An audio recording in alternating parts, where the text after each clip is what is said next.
We're live! Hoi, hoi. The gang's all here. Hello, everybody. We are here. We are ready to. Well, I'm ready to sprint. I think. I'm ready to sprint. I got to get through this and another 500-page book today. What? Good luck to you. What is that? Oh, Poppy War. You're doing Poppy War. Oh, did I know I'm Poppy halfway War was through. on your TBR? Probably, right? Yes. It's for random. Oh, it was randomly generated for the Dragon Republic off my TBR, and then because I haven't read the Dragon Republic, I had to start with this one. How's it going so far? Oh fuck, it's intense. I'm excited. I'm in. Like she's still just in the training, and yeah, it's rough. I like it. How's everyone else going? How about you, Danielle? I am currently reading our buddy read, The Light Between Oceans by M.L. Stedman. Not S.E. Stedman, which is what I said on my recent vlog. some initials or another. Yeah. But anyway, yeah, reading that with the Amy's, I call them. The Amy's. How are you liking it at the point that you're at? Yeah, I think I'm at chapter 14 now, so 120 something pages in. It's, it's kind of hard to read, but yeah. It's a little slow moving, especially in the beginning too, as far as I'm at a point though, and I'm not going to spoil anything, but I'm at a point where I haven't picked it up again because it's like you get to a point where you're like, oh, I don't want to know what's going to happen next. Mm-hmm. And that's hard because then I'm like, it's like crunchy. It's like, when you see something embarrassing happen on TV and you're like, oh, I don't want to see that. It makes me embarrassed, even though it's not my situation. Yeah. The story's gotten to a point where I'm like, oh, I don't want to, it's too uncomfortable. I don't want to know what's going to happen next or how this is going to. So I have had a hard time picking it back up again because from here on out, I'm going to be uncomfortable. Yeah. So I'm just waiting for you to catch up. I'm getting there. Tonight will help. Is the audiobook better? Or because I know Amy says she doesn't like the audiobook. So I had to actually slow it down, like to 0.8 times the speed because of the guy's accent. I just I couldn't understand him. And anyway, so I really haven't been listening to the audio that much anymore. Like it was good because it kind of gave me a feel for the book, but now that I have that in my head, I can just read it, and I've just been reading the physical copy. The chapters go pretty quick too in that one, so yeah. I finally picked up Clockwork Angel. Finally. Wow. I am 176 pages in. It's good. And it's great. Like I already love the characters more. I mean, and I have read this one before, but I honestly have forgotten a lot about it. This is probably a good thing. So, yeah, I'm excited to continue on with that. Let's see who's here.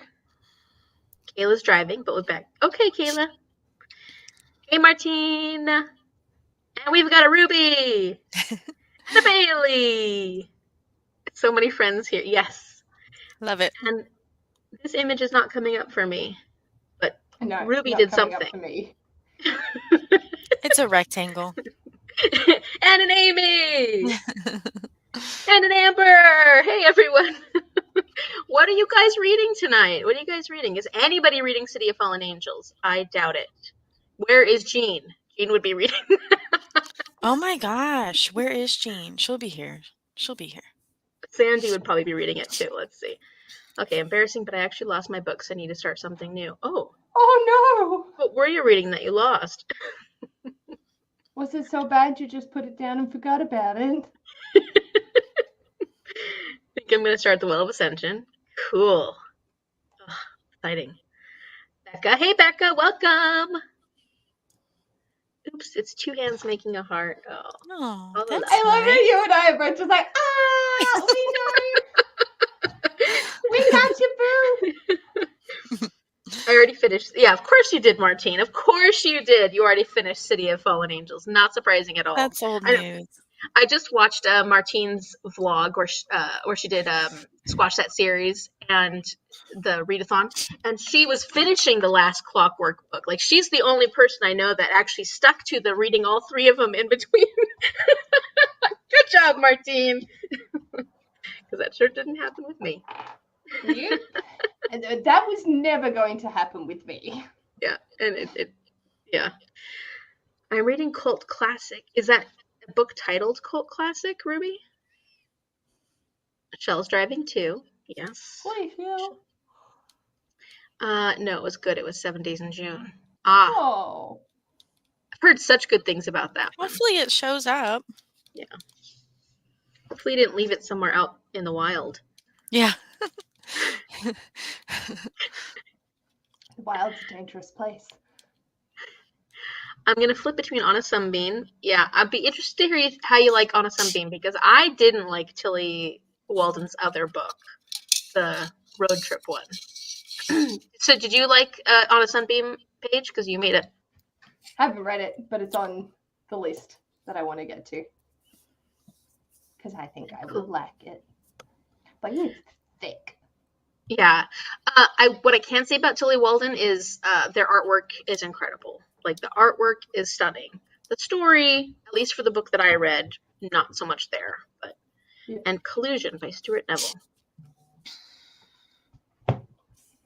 Hey, Alicia. Hi. Welcome. Does that mean I have to start that too? 7 Days in June? No. Here, just She's think of here. the devil. We were just talking about you, June. Jean. 7 Days in June? Jean. What? Haven't drank All good anything things. yet, All guys. good things. What are you reading, Jean? We were wondering what you'll be reading tonight. It's not City of Fallen. What? It's not the City of Fallen. Timber by Tate James, the fourth Hades book. I've been trying to get to read Hooked, but I keep forgetting what has happened. Okay. I don't know anything about that. Have you guys heard I of don't those? either. No. No. I don't like TBRs, but then when I have a list of books to read, I don't know, it works. Yeah. Yeah. It works I for me. relate. Go ahead. Oh, I was just saying I relate. I'm a planner, so I know that for me, it's easy to mood read, I think, when I have a plan for, like I like that I mood read with my audiobooks, because at least I have a plan for my other books. But lately, my mood read are all the books that I was supposed to read on previous TBRs. So even though I'm like mood reading, they're still books that I was already planning on reading. You're reading your way back through your TBRs. Right. Yeah. Amy's reading The Light Between Oceans and Dear Edward. Dear Edward is Nicholas Sparks? Or no? No, it's Anne Napolitano. Jean and I are reading that one next month. Oh, cool. Yeah. And Jean's laptop is so slow. That's all right. We understand. I've been having a lot of issues in the last several months with my computer, and I don't, like, going forward, it's just going to have to, I'm becoming even less employed going forward, so computer just got to deal with it. I'll be reading Firekeepers tonight. Nice. Shell said she really loved it, but it was really hard to read, tough subject matter. Hooked is by Emily McIntyre. Yes. Ooh. Smutty retelling of Peter Sounds Pan. about right. Thinking of Dear John. Okay, that's Nick. I knew there was a Dear some man's name. Hook is the oh, that sounds like something I would enjoy. I really like Hook. That's like that second star to the left that I read earlier this year was a Hook and Tinkerbell retelling. I guess there's something about, huh? Katie Roberts' Wicked Villains has Tink and Hook for book 4. I don't know. Yeah, there's something about that, isn't there? Guilds by Raven Kennedy. That one looks... Oh, yeah. I'm intrigued by that one. The cover is beautiful. I think the Yeah. cover's pretty. That's the one with King Midas, I think. Oh. Yeah. That sounds good. Paige is like, Have you read that, Paige? When they came into the Ash's bookstore, they got shelved in the YA fantasy section because Oh, no. Collins had their head office had put the tag on as a YA fantasy. And so it's now being reprinted with a disclaimer and warning in the front page of it because the first page is on scene rape. Oh my gosh. Like, it's intense. It doesn't shy away from horror. So it's not actually YA. No, God, no. It's adult smut, like heavy duty Stockholm syndrome smut stuff. Wow. Oh, okay. Yeah. Ash, So definitely they not YA. got shifted very quickly. Ash read the first page and he was like, "Nope, wrong section." Oh my gosh. Oh dear. Yeah. Amy's reading for Dear Edward for Chris's book club. I'd love in on your conversation. We can make it happen. There's Sandy. I talked about you too, Sandy. Going to good things, always good things. I'm going to be reading People We Meet on Vacation. I still haven't read that one. I really want to. I've only read one Emily Henry, and that was Beach Read. And I've heard it seems like they just keep getting better. People love People Meeting on Vacation even more, and then people love Book Lovers the best so far, is what I've heard from all the reviews I've. Either of you guys read any Emily Henry? No. Made my workbook club read The Rose Code by Kate Quinn. I read it last year, so I don't have to read it. It's clever. Yeah, Jean's always doing tons of book clubs. So I'm glad you're giving it kind of a break. Reading The Dark Portal and The Midnight Library. So did you start The Midnight Library, Shell? Because I know we were talking about that last night. And I'm curious. Either of you read Midnight Library by Matt Haig? No, I thought Paige had. I haven't. What do you think, Paige? I enjoyed it. 4 stars. I feel like Matt Haig sort of hit points home a little bit too repetitively, but the concept was really interesting. Okay. So just a little overdone. Yeah, but not for those that need it, not in a bad way. But obviously, I don't want to explain too much.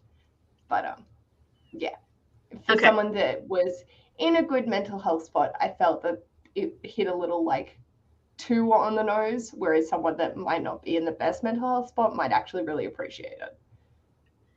Jean said, I didn't like the Midnight Library, found it was too preachy. So it could be seen as too preachy and a little depressing. Yeah. Okay. Definitely depressing. Okay. So what book are we talking about? We were talking about Guild by Raven Kennedy. I'm not sure if it is Stockholm Syndrome, but it's from what I've heard, it sounds very in that wheelhouse of she's captured. Yeah. So.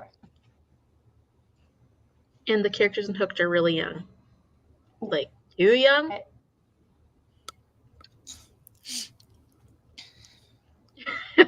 Anyways, at least I'm just done with my dishes and I'm reading a space opera called Under Fortunate Stars. Ooh, I haven't heard of that one. I need to read more space operas. I need to read more of everything. Define space opera. Aren't space operas very specific, kind of like Star Trek? You're going out adventuring in a spaceship, a much more traditional form, idea of space exploration, going and seeing aliens or different creatures from different planets and things like that. I feel like that's kind of like a traditional space opera. Okay. Am I wrong? Space opera is a subgenre of science fiction that emphasizes science-fictional space warfare with use of melodramatic, risk-taking, space adventures, relationships, and chivalric romance. So, like Cress? Yeah! Yeah. Yeah. But there's got to be some kind of warfare in it, it sounds like. Like War of Yeah. the Planets or some... Like heavy duty, like a military fantasy, but for sci-fi. Alicia agrees with me. I'll take it.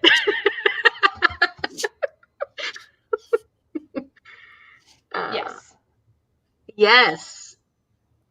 Yes. And I've heard of that one too. So I get those ones mixed up when people talk about yeah. Gilded. Which is also I a wasn't King thinking Midas of that one. retelling. It is. Oh, is it really? I thought so. Huh. Interesting. Awkward, isn't it? If they came out around the same time, I feel like, didn't they? Yeah. Oh no, sorry. Rumpelstiltskin Okay. is gilded, and then Guild is King Midas. Let's have a look. Publication date. Originally published November of last year. And Guild. Kennedy. But Guild was independently published. Apparently that came out in October of 2020. But has only recently been traditionally published recently. Okay. Oh, okay. Started Midnight Library last week. Let's see. No, like 19 for Wendy and like 20s and 30s. Oh, and late 20s and 30s hook, not appropriate. Not inappropriate, but not in the age group I want to be reading about right now. Yeah, I hear you. Fair enough. Yeah. Huh. Oh my gosh, it's so exciting to see you guys. I feel like I haven't been around much lately, so I'm like really, and I obviously didn't make the Book of Life live show. We both said that we would rather you take your time and enjoy it to the ending than try and rush it to talk about it. Yeah. Because your enjoyment is more worth it than a discussion. I changed my rating on that book, by the way. I saw that. It was like, oh, no, I'm just kidding. No, like, yeah. when I realized that, like, that was, like, supposed to be it, or, like, that you could stop right there and that would be, like, a complete, trilogy or whatever, I was like, oh, no. No.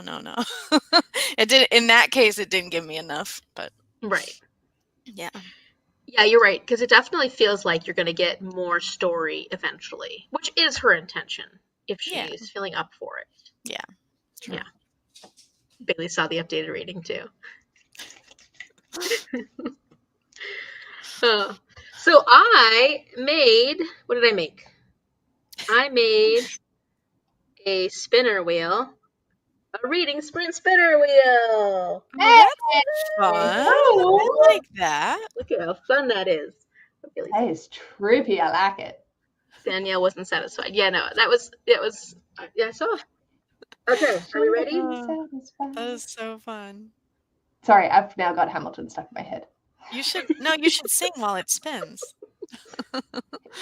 She'll never be satisfied. Never satisfied. Oh my gosh. 40 minutes! Oh. 40 minutes! We're starting out with a long one. I even like the little...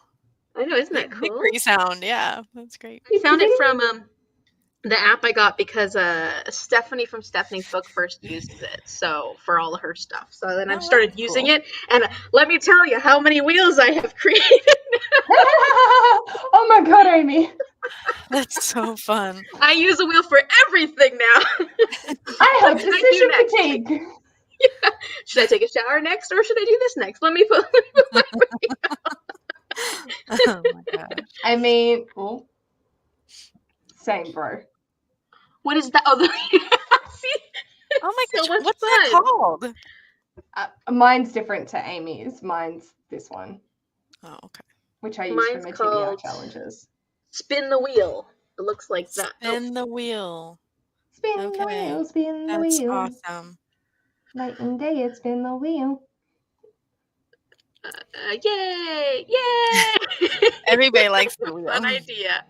We love a spinner wheel. I love spinner wheels. I love Bailey's spinner wheel with Spinner chores wheel? on it. You know, I should do that because I'm Oh. terrible with chores. I'm such a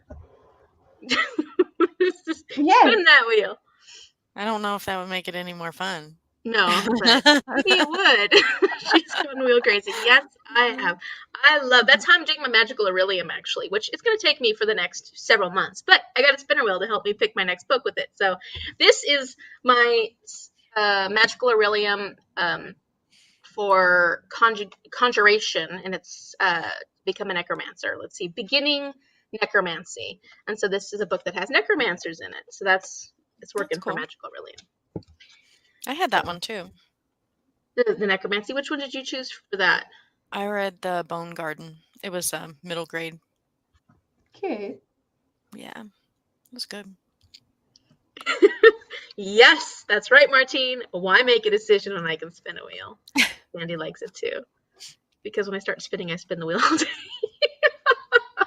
Oh my gosh. Yeah, okay. So I'm glad it's not just me because, you know, it's good to know that you have other people that are just as crazy as you are. Bailey, she just called you crazy. Not crazy. Unique? Eccentric? Eccentric. I love that word. I'll take that one. That word came to mind, yeah. Quirky. I was thinking it seems a little more foolish maybe, but eccentric makes it seem a lot more intelligent. So sophisticated, yeah. Yeah. Yes, very sophisticated. The thing is, though, you have so much going on that decision fatigue is real. Using a wheel to make a decision for you is... I feel so like seen right now. Yeah. Yeah. Mm-hmm. 100%. That's like why Ash and I get HelloFresh, because we can't make decisions about what to eat. So it's there, and then we don't have to make that decision. We just like, cook. Yep. Yeah. Yes. And I think that's why my TBR is struggling for next month, because I do. And so I'm just going to be like, well, let's just combine the poll for Make Me Read and see how we go. No, I'm so scared. I like it because it feels that way. And you know, it's funny because this is I'm finally get a month where work's not busy. I'm not in school at all right now. And I finished my project on last Friday, I was like, oh, I'm so relaxed. And I was, and I've been relaxed ever since. But it's also where I just don't feel like doing anything. So it helps to have the spinner, or just to so that I don't not do anything. But you can also, is on your wheel, take time to relax and do nothing. I mean, I haven't made I like that. Stuff, yeah, but I like that. I have been doing nothing. It's great. Okay, good. As long as you're still doing it regardless, that's the main thing.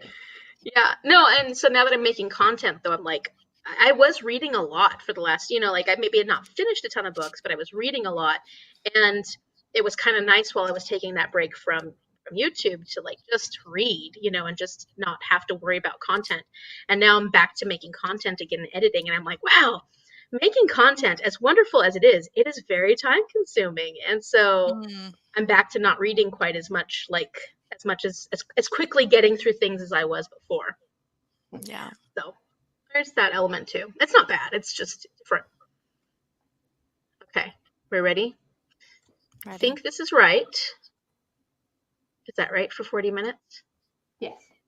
Ha-ha! I can do math! Can I? Which is good. So I'm taking a math course in the fall. So bring that brain back. Come back to me, brain. You need to come back now. Still on holidays for a little bit longer. Yeah, just a month. Yeah. All right. Happy reading, everyone. And we will see you at 05.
Welcome back.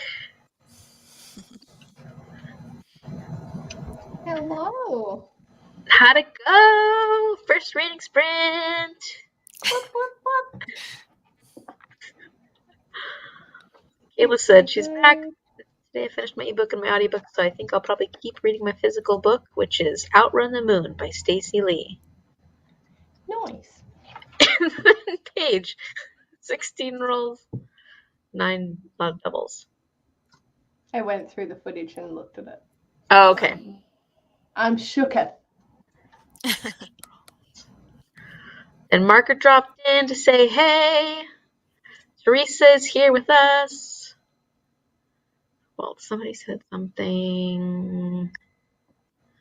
Amy said, reading a novella set in a season not current, so The Winter Wife it is. Is that a thriller?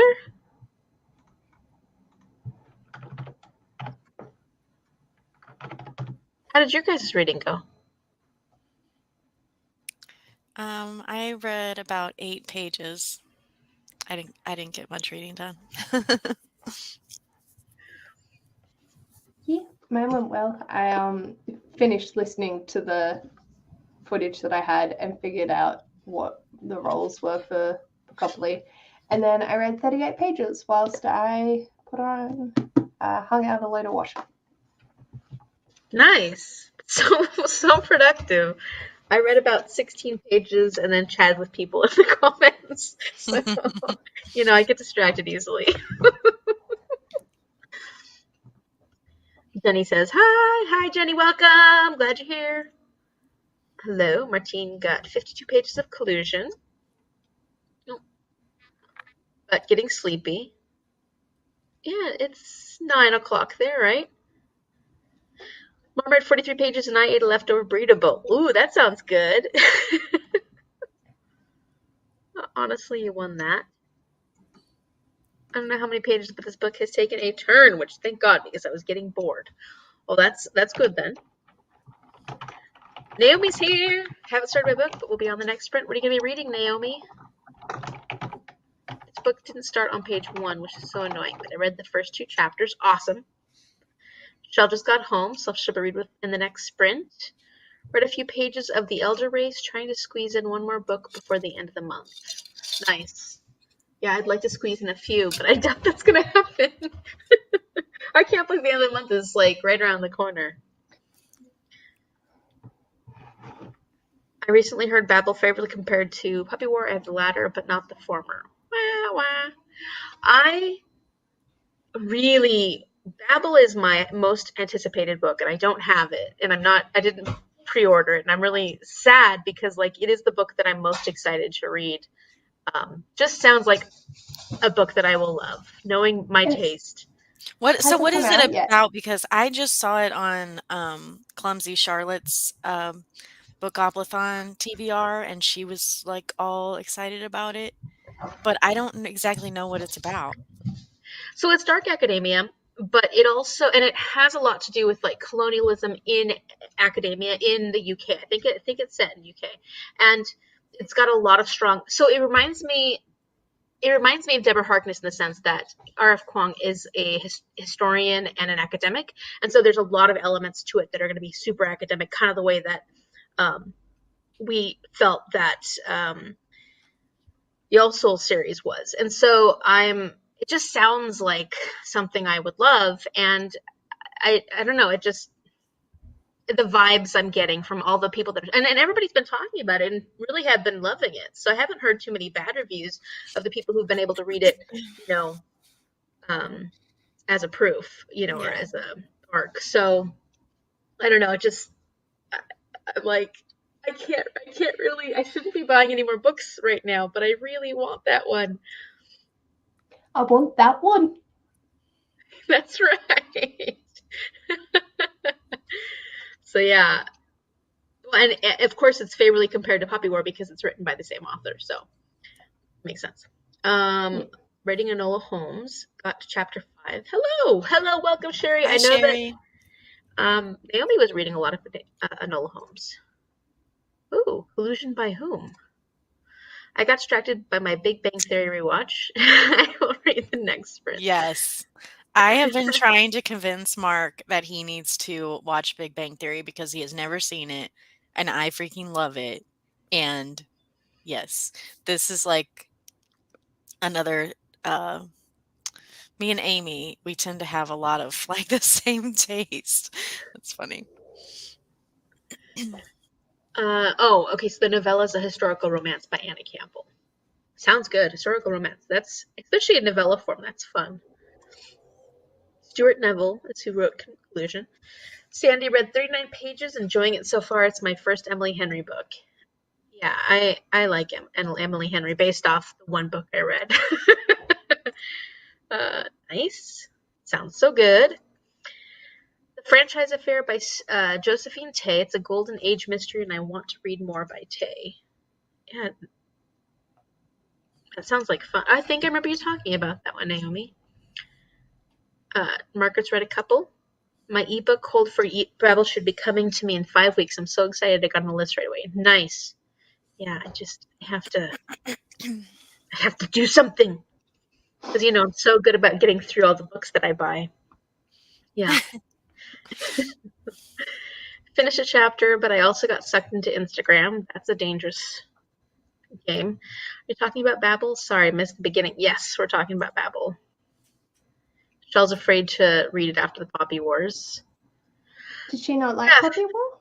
That's what I was wondering. She loved Poppy Wars. She gave everyone 5 stars. But it was hard content. I don't know that Babel's going to be the same. I think it's going to be difficult content in the sense that there is that look at colonialism, but I don't know if it's going to be the same level of warfare that Poppy War has. Poppy War it's intense. Hey, Leanna. Going along.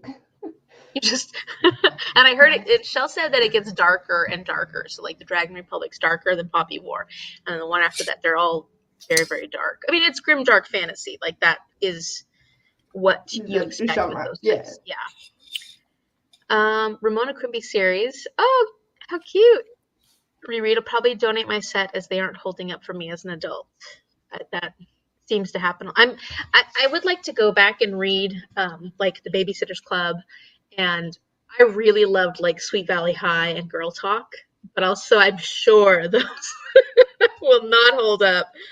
I'm pretty positive those will not hold up, but I want to go back and read them just because I loved them so much growing up.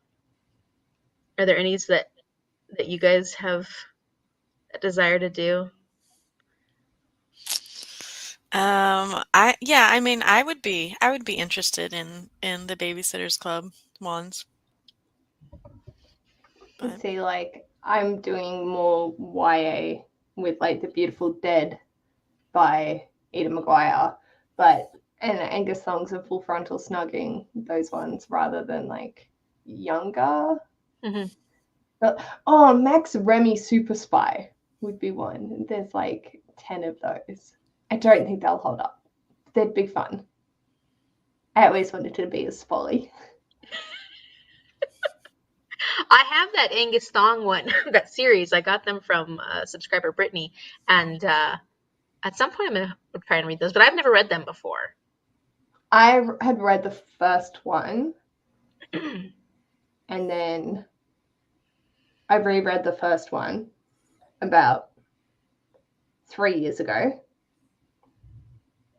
and that's it. Because I got distracted by other things. And can't finish series to save my life. How many do I have on my list? At least 56. Yes, I understand. If not more. Margaret meant comparing it as far as it was better done. Yeah. Yeah. I hope it's really getting good reviews. I'm hoping that it's all the things I'm hoping it will be. I only got 10 pages. I got distracted by Criminal Minds. It's Friday night. Time to relax. Friday. Well, it's not Friday for Paige. It's Saturday, but it's my 3-day weekend. I'm good. Yeah, Paige, was that this morning that I was up at 5:30 a.m. and wound up on your productivity sprints, or was that yesterday morning for me? I don't know, but anyway. Got to see Paige first thing in the morning. It was nighttime for her. That was Thursday night for me. So that would have been Thursday morning, Wednesday night for you. Yeah, yes. Yeah. That's awesome. I know. I always see the next morning. I'll wake up and I'll like look at my videos and I'm like, oh, Paige was on last night. Oh, she was on at 4 o'clock in the morning. What's she doing that for? And it was funny too because everybody that was in your chat page, like, I felt like we're all Australian people. We usually have about 15 Aussies on a Thursday night. Awesome. That's all the same. We're all just there vibing out. That's awesome. Jean loved Beach Read, didn't like people who've been on vacation. So that's the first time I've really heard someone say they didn't like people who've been on vacation, but they loved Beach Read. That's good to know. Oh no, not Ramona. Didn't try any Grimdark. Yeah, I haven't either. So I really want to at some point read a couple of the. So like Steve from Steve Talks Books, which Danielle you know pretty well. He had this list that was like ranking, like as far as like least grimdark all the way up to like, and it was just like some of his favorite books that are grimdark, but he kind of ranked them 1 to 10 as far as like lower grimdark all the way up to like super hardcore grimdark. And there's a few on there that I was really interested in. So I'm like, I kind of want to do like a, like see if I like this by reading these books recommended by a grimdark reader, Yeah. At some point. That would be cool. I think that would be fun. God, I love watching the reruns of the show Ramona when I was a kid too. Completely agree with Jean. Okay, good to hear. What was the title? Angus Songs of Full Frontal Snogging. Oh yeah, Angus. Yeah, it's the Angus. The boy's name Angus. Songs, as in flip flops. Thongs. Oh, thongs. Thongs. Yeah. And Full Frontal Snogging. Yeah. By Louise Renison. That is quite the title. There's an alternative title, and it's like what is it? Angus Thongs and Full Frontal Snogging. Well, apparently the movie's called Angus Thongs and Perfect Snogging, which you could have shocked me. Book alternate. Although I am in love with the dude from that, Angus Johnson or whatever his name is. Oh. From the TV show or the movie? From the movie, yeah. Oh, okay. He is an attractive man. Perfect snogging, huh? So yeah, the first one's Angus Thongs and Full Frontal Snogging, and then the next one's On the Bright Side I'm Now the Girlfriend of a Sex God. But the alternate title, which is the one that I've got, is It's Okay, I'm Wearing Really Big Knickers. I like that. So that's cute. Okay. What? They hold up relatively well. I'm on book 34 out of 54. And oh yeah, so I was wondering how that was going. You're only reading a couple of months now, right? I'm picking them up whenever I can be bothered. It was too much of an undertaking to be able to hold. Like, yeah, they read really quick and I can get through them in an hour or two if I have, like, an hour if I have the audiobook, 2 hours if I have to physically read it. But it's just so much. Mm-hmm. There's so many. But my friend did say I'm about to hit, like, the good arc for the ending. So. Okay. Hey! I knew Jenny was reading them, and I honestly never heard about Animorphs until book 2. Like that was not ever on my radar. Nope. I know there's a show too, right? There was a TV show. Yeah. No, I don't know. I'd never heard of it. I live under a rock. Did you know? Oh, sorry. No, I don't think I knew it. I mean, I know I'm aware of it because of Paige, but like I Yeah. don't know if I ever saw the show. No way. Maybe it's more like an Aussie UK thing. Yeah, I was wondering if it was more. Yeah, Margaret said I've never heard of them until book selling. For me, it's the age, I think. Oh, when did they yeah. Yeah, I come out? wondered about that too. 1999.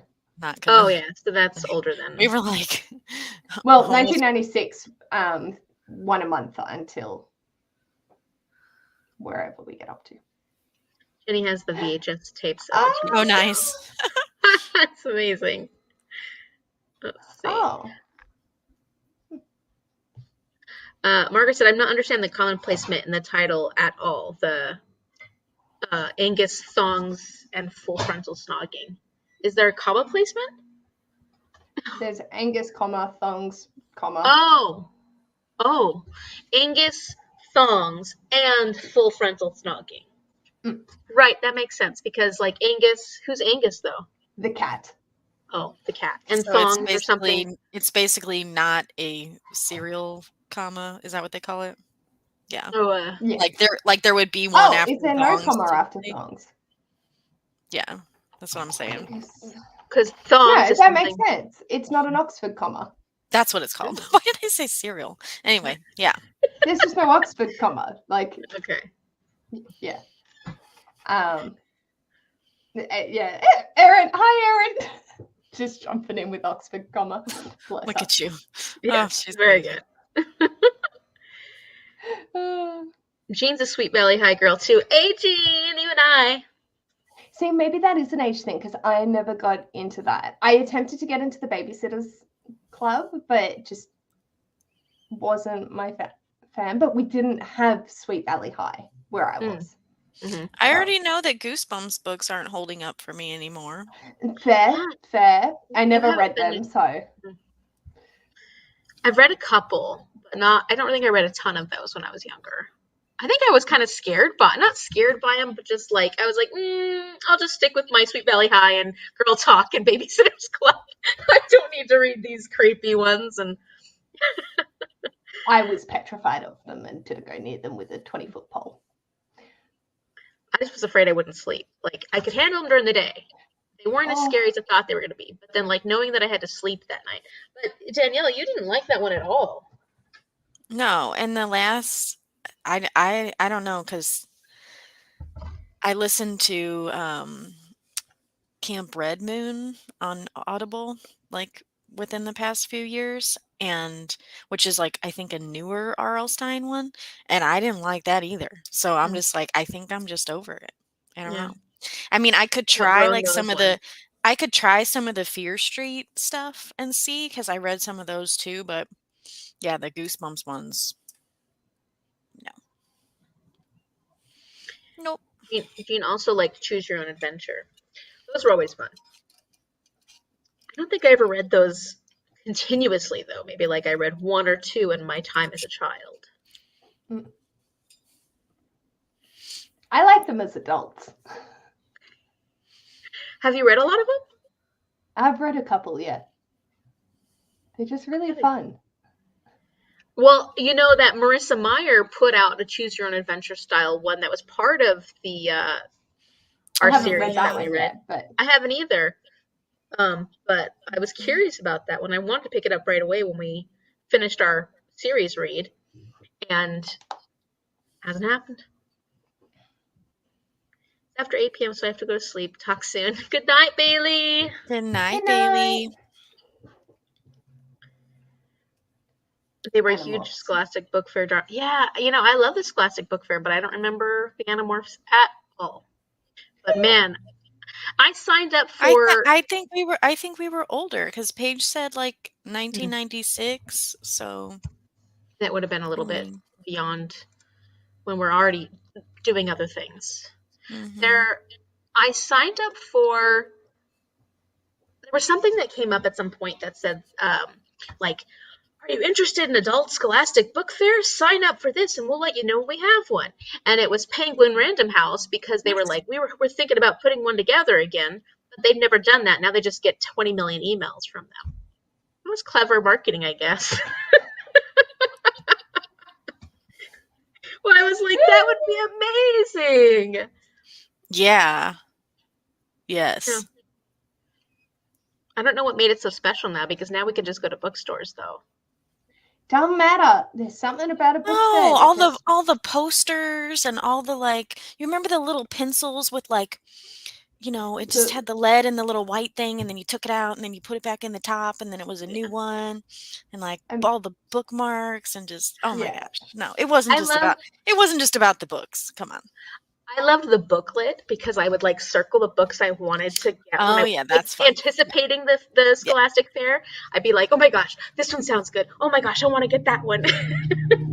Yeah. And then my mum turns around and goes, "We broke ass bitches. You can get one." Yeah. Okay. Probably. Yeah, my mom actually was just telling me that one of the teachers that she is friends with on Facebook is doing a thing for her students this year where, like, just anybody can donate like $1, and that way when the Scholastic order comes in, if there were any kids that didn't get a book order, then, like, they're at least getting something, and they're not just sitting there, at their desk feeling sad because they didn't get one. I thought that was pretty cool. I like that. That's really cool. I like that. Yeah. And it's not that hard to do, and it's just $1. So that's awesome. Amberton read Animorphs when they came out. It was 07-ish. After book 5, it got really weird. There's no comma after thongs for Google. Correct. Not a cereal Oxford comma. Well. So it is also called a serial comma? And I'm not losing my mind? Is that what you're saying, Margaret? I guess so. I was like, where did I even come up with that? I don't know. I've only ever heard of it as an Oxford comma, but that might be just Australia. No, I've only ever heard of an Oxford comma too. So, I mean. In English language punctuation, a serial comma, also called a series comma, Oxford comma, or Harvard comma, is a comma placed immediately after the penultimate term. Okay. So, yes, correct. That's your grammar lesson for today. Thank you. Ladies and gentlemen, and Heather. Hey, Erin. I think Fear Street or Night World are the closest to young series I liked as a kid. I assume they hold up. So closer than the other ones, I'm guessing. I was summoned by the opportunity to talk about grammar. Yes. It's literally like, she just appeared. I feel that. I remember Saddle Club. I didn't actually read Saddle Club, but I remember like seeing Saddle Club. And that's with horses? Mm-hmm. Yeah. I was never a horse girl. All my friends were. I'm still trying to talk my dad into getting me a horse. Love it. My cousin's a super horse person. Like, she's like, and I just yesterday went out to the horse barn with her because we went kayaking and spent some time, because she's a teacher and she's starting today, and she wanted to do stuff with me. And so it wasn't yesterday, it was 2 days ago. And I was like, oh, I'm a city girl. I live near the country and in the country now, but I was grown up as a city girl, and I've ridden horses and I'm comfortable riding horses, but I'm actually not as comfortable just hanging out with horses. And so I was like, this is awesome. And she's like, well, you can come down anytime you want. And this one horse they have can't be ridden. She just needs attention. So she's like, you can brush her and you can give her some loving and stuff. So I'm like, maybe I'm going to become a horse girl now when I'm almost 40. That's fine. Nothing wrong with that. Yeah. Amy Love Babysitters Club, Sweet Valley High, and VC Andrews. Isn't that the incesty one? Flowers in the Attic. A lot of people read it in middle school. Which I think is strange. What? Well, yeah. It feels weird saying that because I don't have a thing that's middle school. Right, you have middle grade, or isn't it called, or what is it? Primary school. But K to 6. Yeah. Oh, okay. Yeah, and then high school is 7 to 12. Oh, so high schoolers 7 to, that's a big, like, young with. 13 when I was little, primary school was K through 2. Primary school was K to 2. K through kindergarten through 2nd grade. That's then how what was infants, like they have the primary school, but the infants is in it is K-2, and then primary is 3 to 6. But it doesn't, like, you don't call it infants, you just say you're in primary school. It's just for teachers. Weird. I'm surprised they didn't change the name of thongs isn't referencing underwear. If thongs isn't referencing, it is. It is. I was just like, I'll just cover my ass by saying flip-flops so people know that that's the word that I'm saying. But yes, it's referencing underwear. It is coming of age. Yeah. And well, the things you deal with coming of age. Should I be wearing a thong? Everybody else is. A bit older than you guys. Uncomfortable. Yes, they are. I don't like them either. The Saddle Club, it brings back so many memories. Yeah, I remember seeing those books, and I had friends who loved Saddle Club because they were horse girls, They were the people that loved horses. Never read R.L. Stine, but the series was filmed here in Canada. Oh, interesting. Everything's filmed in Vancouver. Everything. I wanted to stay and hang out for longer, but I'm too tired. Good night and good day. Good night, Martine. Glad you were here with us. Good night, Martine. No. Have you read Neil Patrick Harris's biography as a Choose Your Own? Oh, I've heard about it, though. That seems fascinating. Somebody I follow read it recently and actually just read it straight through.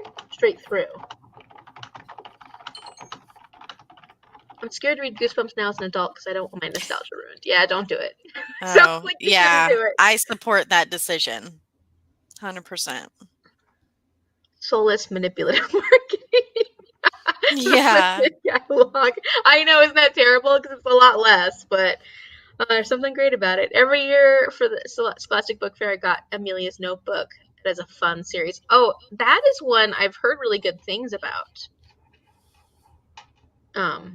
But never read any of those. I did learn about them through my literacy course. Very different ends of the spectrum there. Yeah, I know. Brain. It's also called a zero comma for Leanna. Harvard, comma, the upstarts. That's right.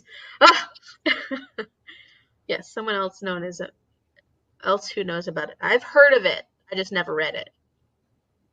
I think I still have one. It's about entertaining yourself when you're bored. I may have given it to my nephew and niece. I read a bunch of Saddle Club and Thoroughbred and just found a random book from each series from Lifeline, and now I'm looking for horse girl books every time I go to an op shop. I'm going to be reliving my horse girl past. Reading vlog. Yes, that is so Love awesome. That. Yeah. I'm keen. Yeah, I'd watch that too. Definitely. That's awesome. I love the illustrations and tried to make my own notebooks. I was obsessed. Oh, that's so cute. That is really cute. Started reading Harlequins at 12. I was going to say, when I really, feel like I became a reader, I was reading Danielle Steele. But I was like a teenager. Yeah. I was much younger when I started, at the library, sneaking into the romance section, flipping through the books, looking for dirty stuff. Yeah. Oh, I was young. Filthy little Amy. We don't have many mid-schools in Canada. Oh, elementary goes from PKJK to grade 8 in Canada. Preschool to junior. Is that wrong? Right? I don't know. Grade 8. Oh, and Fair Street. Neil Patrick Harris's bio is a good audio book. Oh, interesting. Even though it's Choose Your Own Adventure, how does that work? It's super cute. Never interested in V.C. Andrews. Instead, I was rating my mom's mystery books, Agatha Christie and MMK. Yeah, definitely a little more classy than me.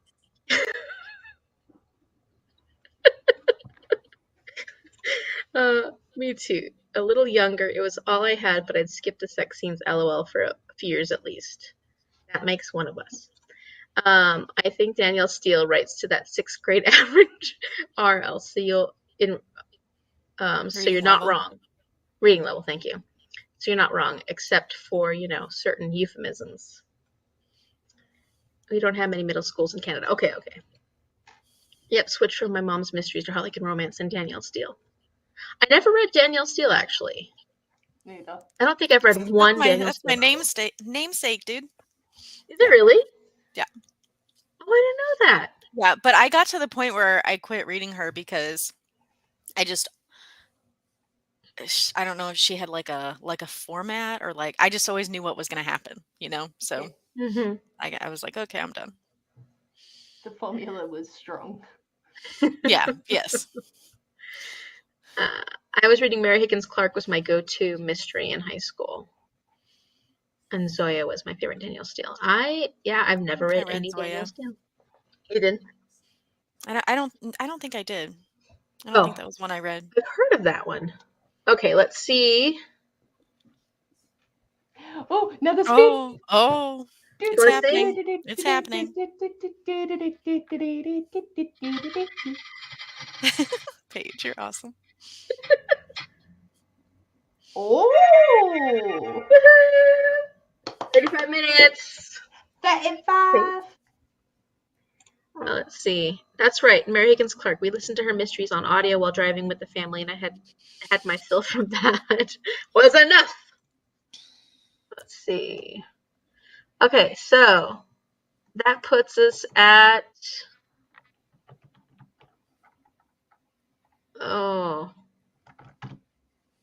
math's past. not working right now. 10 past, 11 past. Okay. So 12 past if by the time we start. Okay. I was like, my math stopped working then. And I've got a calculator up in front of me. Oh, smart. I thought you had magic. 30. I thought you had magic, Paige. No, I was like 30 plus the 30 is the 60, so that's the hour, and there's 6 there, and then I need to That's add how the I do it too. Mm-hmm. Yeah. But yes. Margaret said, this is fun. Gonna do some more work now. Friends, enjoy. Yes, you too, Margaret. Happy working. Hopefully it goes smoothly. And you get everything. Smooth. Yes, everything accomplished that you would like. All right. Happy reading, everyone. And we will see you. Oh, wait, really fast. I picked up The Clan of the Cave Bear. Me too. So I do want to read that one at some point. I need to continue on with the rest of the series. Yeah. Let's sprint. Thank Okay, here we go. Happy reading.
Welcome back.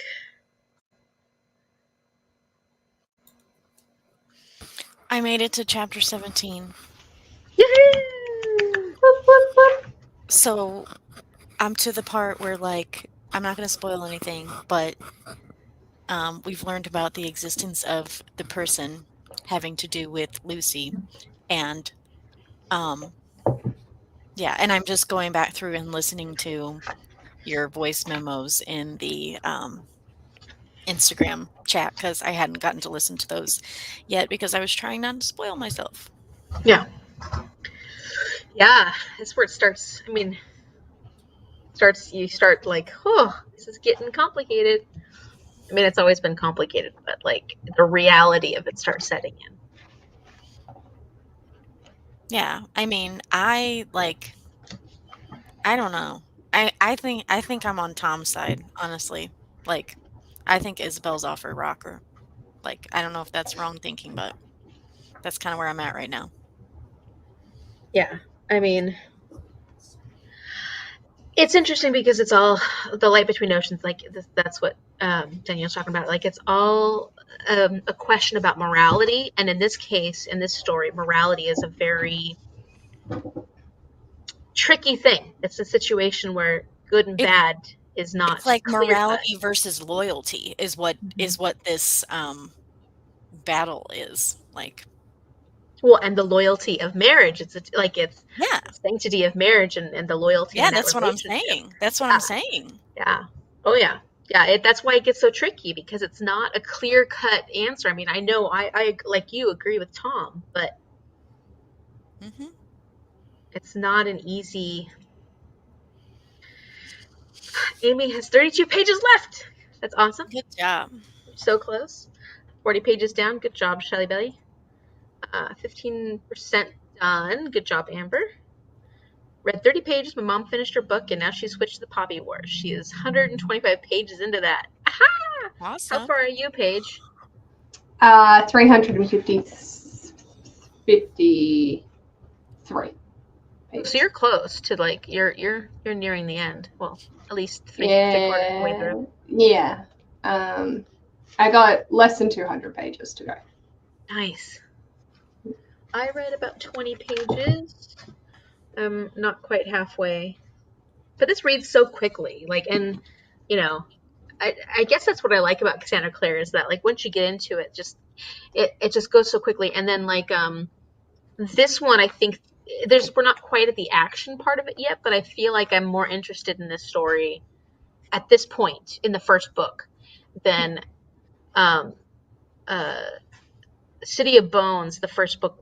I liked all the ideas and stuff, but it took a while for me to really get into the characters and whatnot. But I'm more interested in the characters right off the bat with this one. So yeah. Definitely feel that sentiment. I got 55 pages in after my dinner arrived. Nice. This book is based on such a weird mystery. Oh, interesting. What are you eating for dinner, Naomi? Now I'm getting hungry. I know. I talked Mia into making our supper while we were on that last sprint, so I should be able to eat when we get done talking. Good. Amy got to chapter 22. I left a message on Voxer and looked up, and Amy was yawning. Yeah. Gotcha. It's been I yawned earlier too. You know what's funny is I got so much sleep last night. I ended up sleeping 10 hours, not intentionally, but like I didn't set an alarm, and I didn't wake up for 10 hours, and it was great. But I guess I needed it. Needed that. Yeah. Yeah. That's what I was gonna tell you girls before we went live, that I took a power nap like before sprints tonight. So like I thought I would be like good to go, and I'm still like, I think I need to go back to sleep. Oh well. I tried. We read Light Between Oceans for a book club a few years back, and the discussions were so good. Yeah. There's a lot. Yeah, definitely discussion provoking for sure. Yeah, I really like books like that. I really like, I mean, you know, books where the concept of morality is so like it's so gray, you know, I just, and what you think is right and wrong can be, from different perspectives, can be completely different. From Isabel's perspective, what she believes to be right and wrong, and you have to understand that she's lost all the children that she's lost all the children she's tried to give, have, and her only concept of being able to have a child, like, I'm not saying that I agree with the choices she makes, but I understand that it would drive her crazy, like, drive her to this point where she's making choices that are really poor. Am I giving stuff away? A little bit, but that's okay. I know what the story's about. So, sorry. like, I mean, that's kind of what's in the synopsis a little bit. I agree.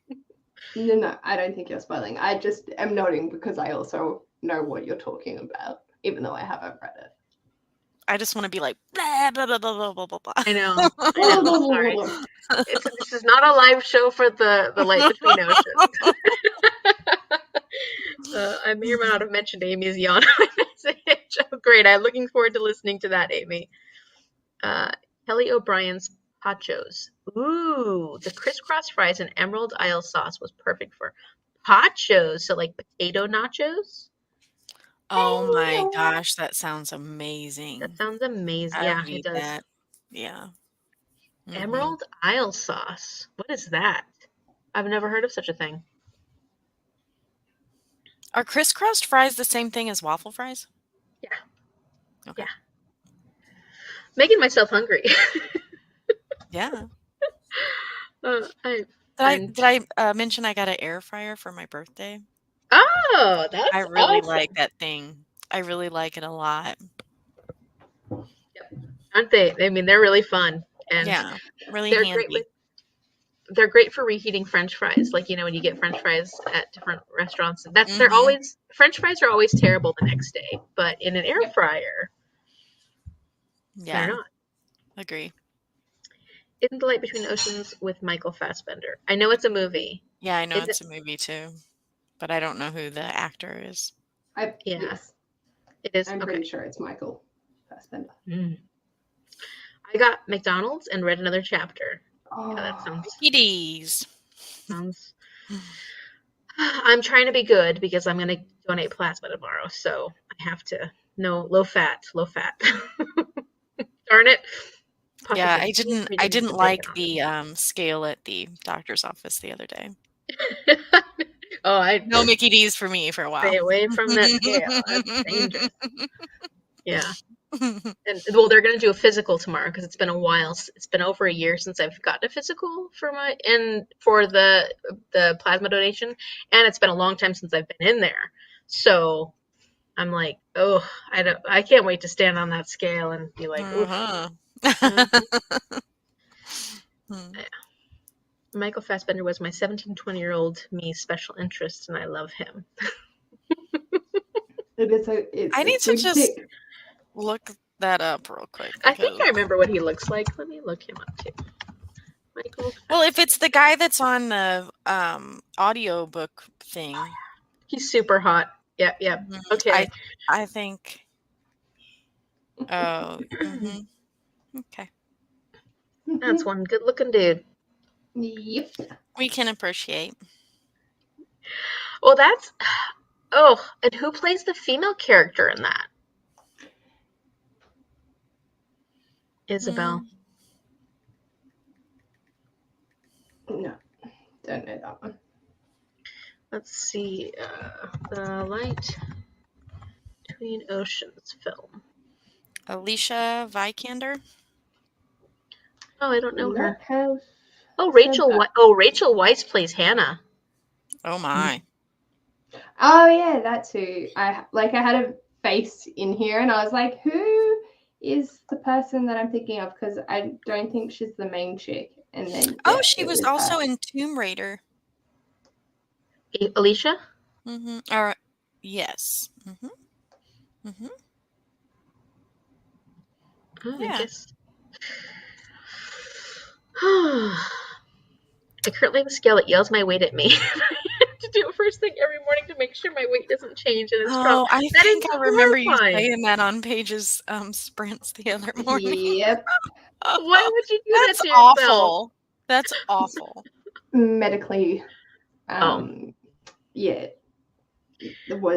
it's got to do the monitor thing, but it's like, why are you going to do it that way? Yeah. But that's what they've done. Be like that. That's just rude. It is. Really... It really is. Oh, I'm sorry. I'm so sorry about that. Because no, definitely not. That's just mean. Mm-hmm. And you can tell them that they are big poo-poo heads. Yeah, absolutely. The biggest. I love the movie. They did a wonderful job making you feel for all the characters and so torn. I mean, yeah. I might need to watch it and like flex my empathy muscle. You're not feeling any right now, Isabel, are you? I'm like usually so empathetic, but like then I also have that very like black and white part of me too, you know, it's just like, yeah. I also think my personality traits are at war. Do you think there's also a little bit of conflict because like you are a mom and like if someone had done that to you, very good point. That is a very, very good point. Like, so it's sort of like, whilst it might not be the forefront, it's like, but no, these are my bubbas. No. That's definitely probably coming into play. Yes. Yeah, I confess. Yeah, without even having realized it. Yeah. Oh, I could definitely see that. I was able to turn it down a bit at least. When I first got the scale home, I felt like it was deafening me. Oh, that is horrible. Oh my gosh. Just seems inappropriate. It really does. Everybody's here. Hi, Fitz. Hey, Fitz. Hello, kitty. Oh, he's gone again. Bye, kitty. Okay, you've seen my face. That's all you get. Well, Danielle, I can't wait till you get to chapter 24. Oh no. It won't be long. It won't be long now. I just can't wait to hear what you have to say. I'm hoping there's a lot of words. Oh. You just wait till I start talking in that boxer thing. Mm-hmm. I'm excited about it. Yeah. It's like I said, that's the part where I'm just like, I don't want to keep reading. It's not very far from where I am. Yeah, I don't want to keep reading. It just feels uncomfortable already. Too uncomfortable. If I take the book and like chuck it at the wall, then hit that point. Yeah, I can read like really sad movie books. I can read scary books, but when they get uncomfortable, you know, like that, I don't like. It hits that like that part of me that just. It's like a funny bone, but for cringe. Yes, I don't like confrontation either, and I don't like conflict. So when it hits that part like really hard, like it hits it, and I'm like, oh, let's moonwalk away from this because that's out of my comfort zone. Yeah. Question. Yeah. I'm part of a readathon that's happening in October. And they are doing a movie watch along as part of it. Like, you don't have to participate in it to complete the readathon, but each of the team leaders has a movie that is correlated with their team. Oh. And it's October. So I'm nervous. Yeah. Okay. I don't want to say what it is because we haven't announced it yet. It will be. No, I will veto that. If that had been the case, I would have been like. So someone's offered to do the watch along for me, so I don't have to do it for my team. Oh, that's nice. But I'm like, do I just do it? It's classic 80s, 90s. Lost horror? Boys? No. But I'm just like, I want to be able to sleep, but I don't know if I will be able to sleep after watching it. Because I like sleep. Right. And I don't know what to do. I mean, you're not much into movies anyways, though. Yeah, I know. I mean, the last one I watched for my channel was Silence of the Lambs. Oh, that's a good one. Does it scare you? No. The bathtub takes up a lot of space in my brain, more than it probably should. But yeah, no, it didn't. There was one or two scenes that made me uncomfortable, but it didn't scare me. But It's I've more also been, psychological. yeah, Huh? and I've been desensitized to his like the lima beans or whatever. Like that didn't phase me at all because Yeah. So many pop culture everyone does references. it. Yeah, Mhm. yeah. So I'm like, that's fine. I knew that was coming. I've seen that snippet before. But yeah, I don't know. Do I take a risk on? Yes, it is more campy horror, but I don't know because I've never seen it. But Ash, like, he loves watching it because it's so bad, and Oh, I'm just like, I don't know. is it Evil Dead? No, Oh, yeah, Shell asked that too. Evil Dead. So, Shell, how about something that was scary to a child like Goonies? Is it child good scary? teenage. It's focused on teenagers. The 80s or the 90s? We're just gonna guess it. Pretty sure it was.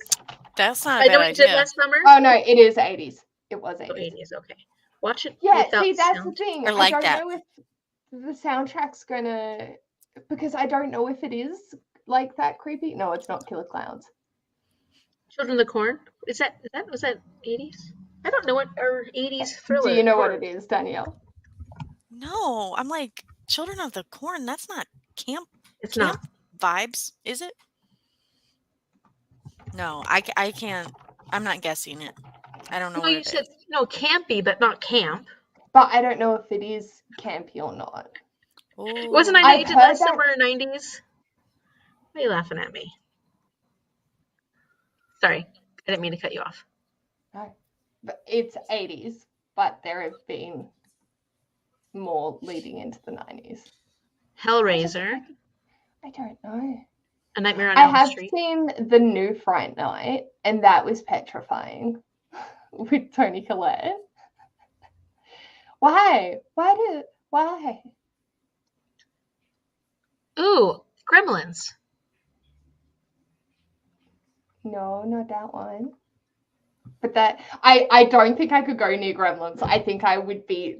That is too scary for me. I watched it like back in the day. I don't think I was scared.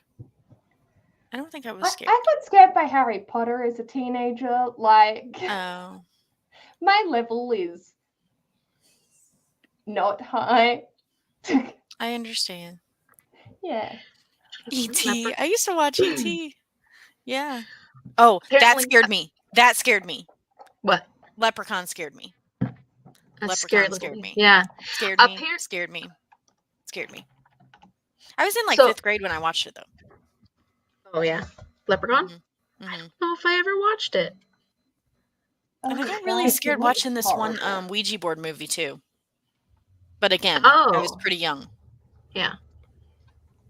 More creepy. That was when it was like fun to get scared, you know. Because that would be yellow. That's yeah. I scared Shell in a corn maze before. At least we stopped at a corn maze in the middle of the night, out in the middle of nowhere. Why? Because it's funny. It's funny to me. Why? No. All I can think about old campy is yeah. Like I would have disowned you as a friend. If you had have done that to me, I would have not been okay. I'm already in therapy enough. Like that's just adding to it. If I thought Shell was actually going to be traumatized, I wouldn't have done it. Let's see. So I think, Paige, it will be rough for you to enjoy the movie and in the experience. Meatballs was campy. I don't think I saw that, but I heard about that one. Meatballs? What? Yeah, if you can like watch it with Ash and like have fun and like make it like a fun thing, that would be okay. But like if it's gonna be like, a night do. yeah, at all traumatizing, then no. I would just say, not for me. Meatballs is also a book. Yeah. And is it, you supposed to be watching it at night, Paige? It just depends. Like, we'd set a date to do the watch along. So how does that work? Is it like you're Everyone live and you're watching it, or? Well, everyone just hits play at the same time. I Oh, suppose I okay. could go live. But then I'd have to keep myself muted for the live, like, because otherwise people would hear the or more hear the movie in the background, Right. and then you just have me being like, what? No, uncomfortable. Yeah. Like, yeah, I don't know if it is campy or not. Like, I don't know. No, it wouldn't be considered campy. I mean, now, yes, but at the time... geez, I didn't even see the private chat thing. Oh my gosh. Okay. Have I seen that? So now we're informed, and I would say that is not campy today. No, is not campy at the time. Would be considered campy today. Yeah, because the way that he was like, I'm going to spend the entire time just pissing myself laughing. I was like, really? And he was like, watch the trailer. And so I watched him like 40 seconds of it. I was like, nah, I can't do it. And then he's like, okay, if you can't get through the trailer, then let's not. And I was like, no, I'm going to persevere. So I pressed play, and then we kept going. And then I managed to watch the trailer, and it was okay. But now I'm just like, I don't know. I value sleep. Guessing, everybody. I don't. Oh gosh, I didn't see that.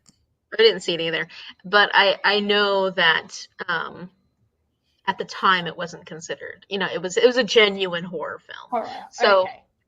But nowadays, based off our level of desensitization, it would be considered campy. Yeah. Okay. Cool. Yeah, and so I don't think you'd enjoy it. I don't think you'd have fun in that experience. Okay. Sweet. Some watch along we're done in Discord. I don't. Streaming in Discord. No. Are you okay, Taylor? No. I'm just like looking at some of the pictures and like, I mean, it's got a really young Johnny Depp in it. I wouldn't watch it. Everybody's gonna go crazy now. We're just teasing everybody is what we're doing at this point. You were on the right. You were with a couple of your calls. You were on the right. You were going in the right direction. Would you say that like Leprechaun? I would say that Halloween is the right direction. Halloween. But yeah, Fright Night. We'll find out on my channel on. Oh no, I loved Edward Scissorhands, Amy. I've seen that. I've seen Edward Scissorhands. I like that one. That's not scary. I mean, it's creepy, but I don't. But we did say Johnny Depp, and I meant even younger than Edward Scissorhands, Johnny Depp. Like, wait, when was that? That was the 90s, I'd say. I would say so. Edward Scissorhands? Yeah. Yeah. So take off about 5 years. Let's see. It's a young JD. Yeah, young Johnny Depp. Crybaby, that's a young Johnny Depp. Anybody watch Crybaby? Oh my god, I love that movie. Me too. And Johnny Depp in that movie is so hot. That is like Johnny Depp at his best in Crybaby. He is super, super hot. It's one of his first roles, Edward Scissorhands. I could see that. I thought some watch-alongs were done in Discord. No. Are you doing it? You're not doing it in Discord. Is it some kind of program? I don't know. I can put that to the creator and just be like, do you want to do it this way?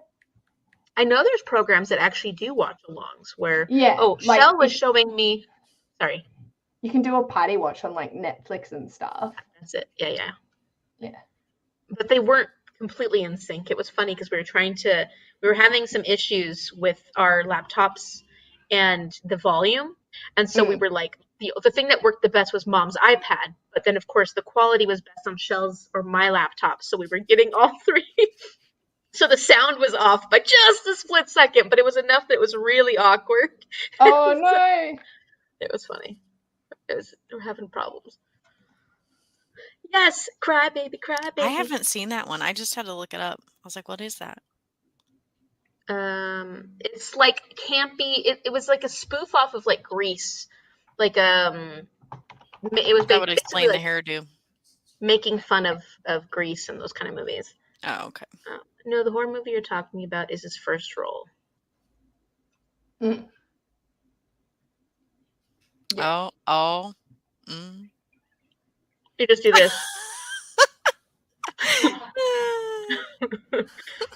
See that, Amy? Oh my gosh. I mean, but then we wouldn't have Jack Sparrow. Yeah. And that is We like do. an iconic piece of movie Mm-hmm. views. Yes. What is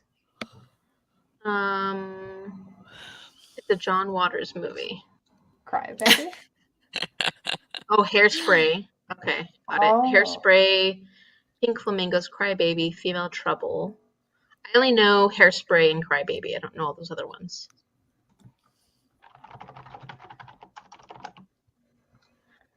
You guys into too much. That's what I was laughing at too. Gee, it's so funny. I've got to head to bed. So glad I caught up the sprint tonight. Good Cry night, Baby is a great choice, Amy. by the way. Yes, it is. Good night, Amy. Now I want to watch Cry Baby Do it. with hatchet face. That was always like, it is so mean. Yeah, I'm fine with not having Jack Sparrow. Oh my goodness. Man. Which You horror say. movie are you talking about, Jean? I don't know. Friend dragged me to Have Saw, I and I know it. seen Saw? Good I feel like night. I've seen parts of Saw, Oh. but I was watching it through my shirt. So what do you remember? Shell's made me watch a few things. Like, I've watched Ring, but then she made me watch the Oh, I Japanese did watch version. that one. Ringu. Ringu? I don't know. And then watched a few others.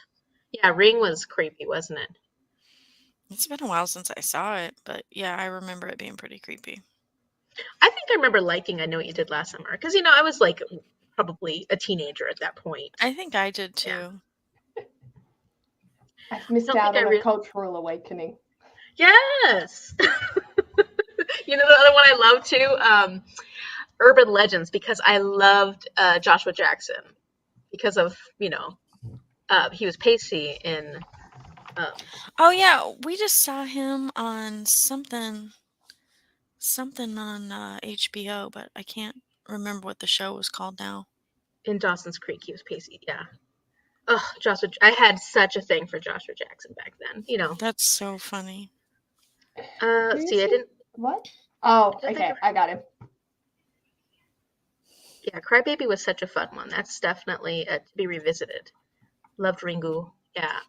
I've seen Shell's terrible about scary movies though. She also watches them through her fingers, so I don't understand why she likes them so much. I did not see that Saw one. That's Seen up till Saw 4, then Saw 10. There's still more stories to be given with that. I don't do horror movies. I was forced into watching Urban Legends when I was a teenager, and I didn't sleep for 2 days after that. Oh, I'm sorry. Ringu is one of my favorite movies. The U.S. remake is one of my least favorites. Oh, funny. They were quite different. I know that. Ooh, that was a good one. That one was so good. I'm guessing you're talking about Urban Legends. Yes, that's right. The Conjuring was super creepy. Ooh, no, never seen that. The Affair? Oh, I don't think I've seen that either. I liked Ricky Lake in Crybaby. Yes, I loved Ricky Lake. She was great in that. Ricky Lake was in Crybaby? Yeah, the Japanese versions were much better. See you on. Yes! I'm just getting little snippets. Sorry, I got really into guessing. You did great, Amy. Oh, I see. Oh, wait, I shouldn't have said that out loud. Crazy. It don't bother me. It was fun watching everyone guess, and it's taken on a tangent for a while, which is nice. I have seen one of those. I've seen the one with the pool. Oh, I've seen the one with Oh my gosh. I still cannot drive behind a tractor trailer with the logs on it. Mm-hmm. Mm-hmm. No. I know that. Was that in the same one as the pool? Is that the first one? I don't know. Where the guy gets sucked down through the pool? Oh my gosh, I don't know. Oh, Final Destination. Oh, the series that Joshua Jackson was in is called The Affair, and so maybe Danielle, we're thinking of a different show. No, it's more recent than The Affair.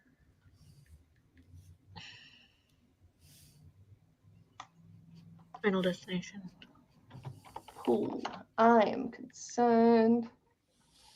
Which Final Destination? Final Destination 5.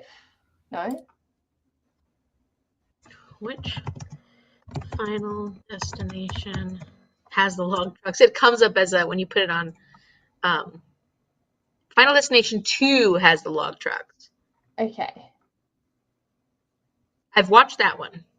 Shell can't drive behind log trucks either. Yeah, it's very uncomfortable after watching that scene. You can't. I watch with my eyes open, but my best friend covers his eyes, and we will talk about the misses afterwards. That helps, actually. It's good to have a friend who will watch the whole way through. I saw part of Final Destination and also Idle Hands, but only because I was obsessed with Devon. Oh, Devon Sawa. Mm-hmm. Casper, hello. Casper. Yeah. Casper. Oh, and he was only in it for such a split second, but it was great. Dr. Death. My fave Joshua Jackson is the Mighty Ducks. I think it's Fringe. Was the one I saw that's on HBO. I haven't. Yeah, anyway. Leanna, I need to watch more Joshua Jackson because you're bringing up a whole bunch of stuff that I don't know. Little Giants. Oh, Mighty Ducks. Yeah. I watched a lot of Mighty Ducks when I was young. Little Giants, I like that too. I've got a lot of. It'd be fun to revisit some of those 1980s, 1990s movies.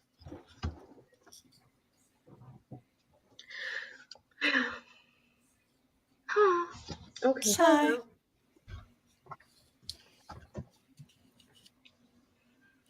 Time for the Now and Then. Oh, Now and Then was sad, wasn't it? No, I was thinking of My Girl. My Girl was sad. Now and Then was about those. Oh, My Girl was depressing. 4 girls, and then when they're adults, or something like that. Wild America. Oh, so many good. Yep, gotta go back. Paige, are you ready? Okay, you got your song queued up there? We have circus music.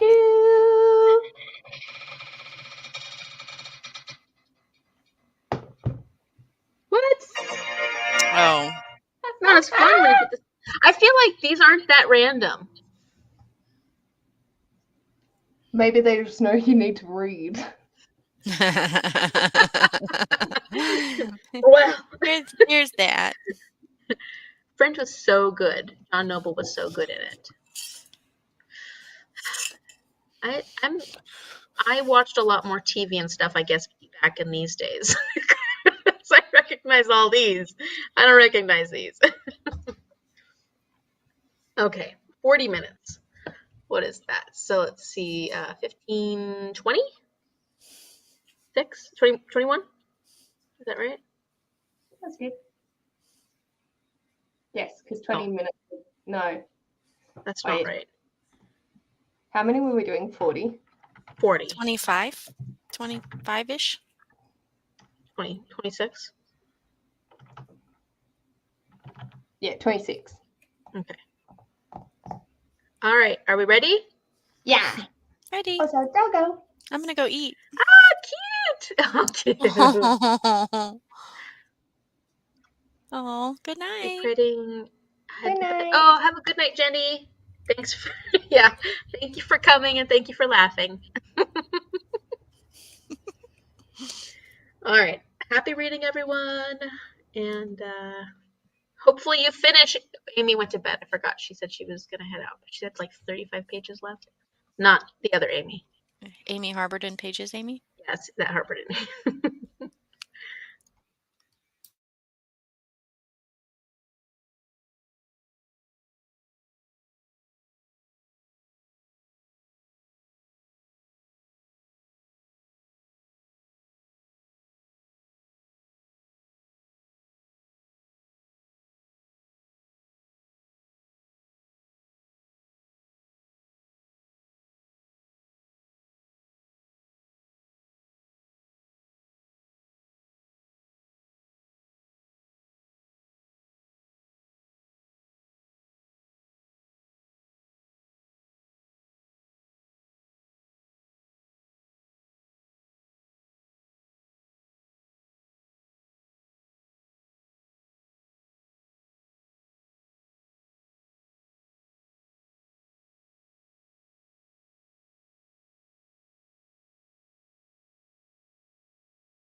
Come back. At least you didn't get that on the vlog. No, I should have waited. All right, let's see. Hey, Magda. Happy Hi, Friday. Magda. Skyhook by John Nance. Mom was watching my mom watches all my videos before I post them, so she was watching my TBR video. So she was watching part of it because we've had to, so that I can start posting it tonight. Naomi's leaving us. She's been having some issues with her migraines. Glad you joined us. And Mom and I switched. Yes. How'd it go? How's it going, Danielle? Good. Yeah. Yeah. I ate Mia made buffalo chicken pizza, so I ate that. And then I read some more, and I'm almost to chapter 18. So yeah, yeah. Uh-huh. Yeah. Amy's almost done with chapter 25. Did I read through chapter 25, or did I just read up to chapter 25? Hold on.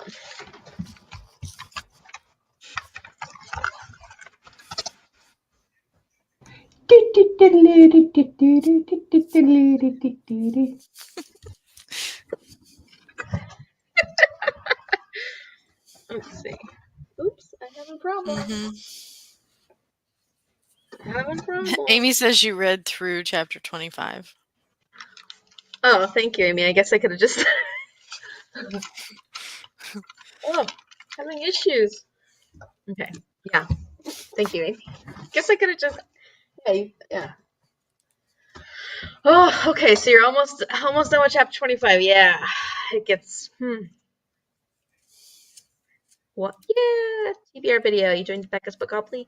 I am. It is going to be a very long video, as I was telling Danielle and Paige, and I tried to get it shorter, and it just wasn't going to be shorter. So I'm not mad at that. With it. Yeah, I was going to say.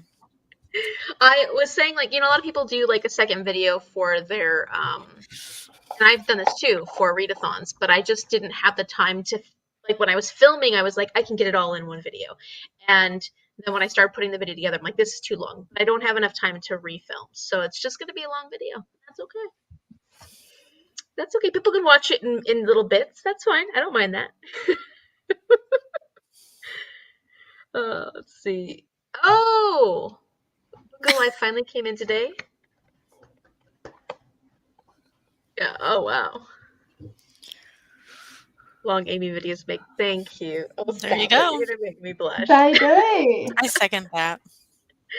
Yeah, that's smart, Jean. I have way too much to say. I do have to do that also. Yeah. Oh, I know. My videos are ridiculous. And then sometimes I'm like, yours come out Monday morning for me. Yeah. Do they? Yeah, Sunday ones do. Yeah. For me, I mean, I put them out Sunday, but then they would come out Monday for you. So much love. Thanks, Jean. It's almost like I paid her to say that. It's not up yet. It's not up yet. Sorry. No. It'll be up tomorrow morning. Well, tomorrow morning, but Paige's... It'll be your evening, Paige. Like your sprint time, because it'll be 4 a.m. my time. Then it goes up. So... But I don't usually put videos up on Saturday. I was hoping to put it up today, Friday, but it just wasn't going to happen. And I'm trying to get better at not overdoing. Like, Amy, you don't have to. You can put it up the next day. That's okay. And then you have me who takes 2-3 weeks off because I couldn't sit in front of a camera without my head splintering. And so now I have uploaded 5 videos. Well, by the end of this month, I will have uploaded 6 videos in a week. Oh, Paige. Yeah, I know. I've actually thought about that because you ended up taking a break around the same time I did, but you couldn't help, like you were hurting. You were sick, you were hurting, and I was like, oh, Paige is taking a break too. And then all of a sudden, video. You're gonna make yourself sick again. It's what you're gonna do. You gotta be careful. They were only like 6-minute videos. It was fine. Yeah, it was fun. I screwed myself over because I did the Not Safe Workathon announcement, but I decided to premiere it at 9:00 at night. But I normally post my videos at 6 a.m. the next day. So I was like, well, shit, when do I upload these now? Like, it's going to be a bombardment of video content anyway. Yeah. But, yeah. Whoops. I like being bombarded with Paige, so it worked for me. I kept it short and snappy as well. Like, yeah, no, it was great. The longest one was the BookTuber shout out, which was 24 minutes or whatever. Which was really awesome. I can't believe you read that many books within like the first. That was the week I was off with COVID. Yeah.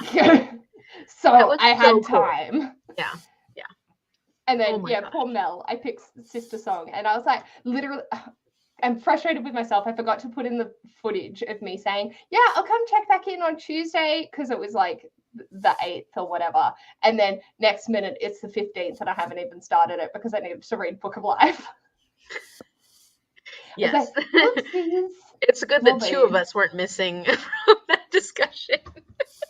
Oh, that would have been bad.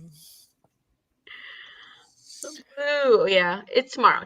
Sorry, I want it to be right. You're sour. Scratch that. What? What? I don't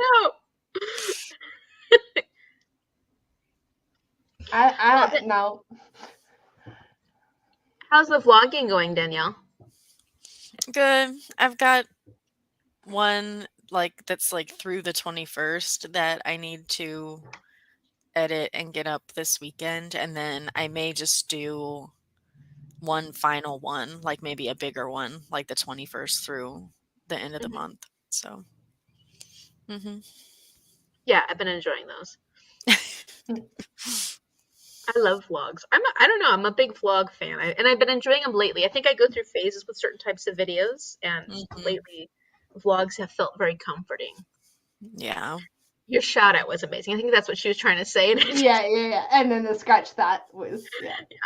That was such a great concept, and it was such a, it was so much fun to see. I know you were trying to do a vlog style, but you were sick, so it was perfect. There were no thoughts. The original footage. No. And the thing was, I ended up talking more about the books, being like, oh yeah, so I get this post style. This person is amazing. I love them. Okay, let's pick the next book.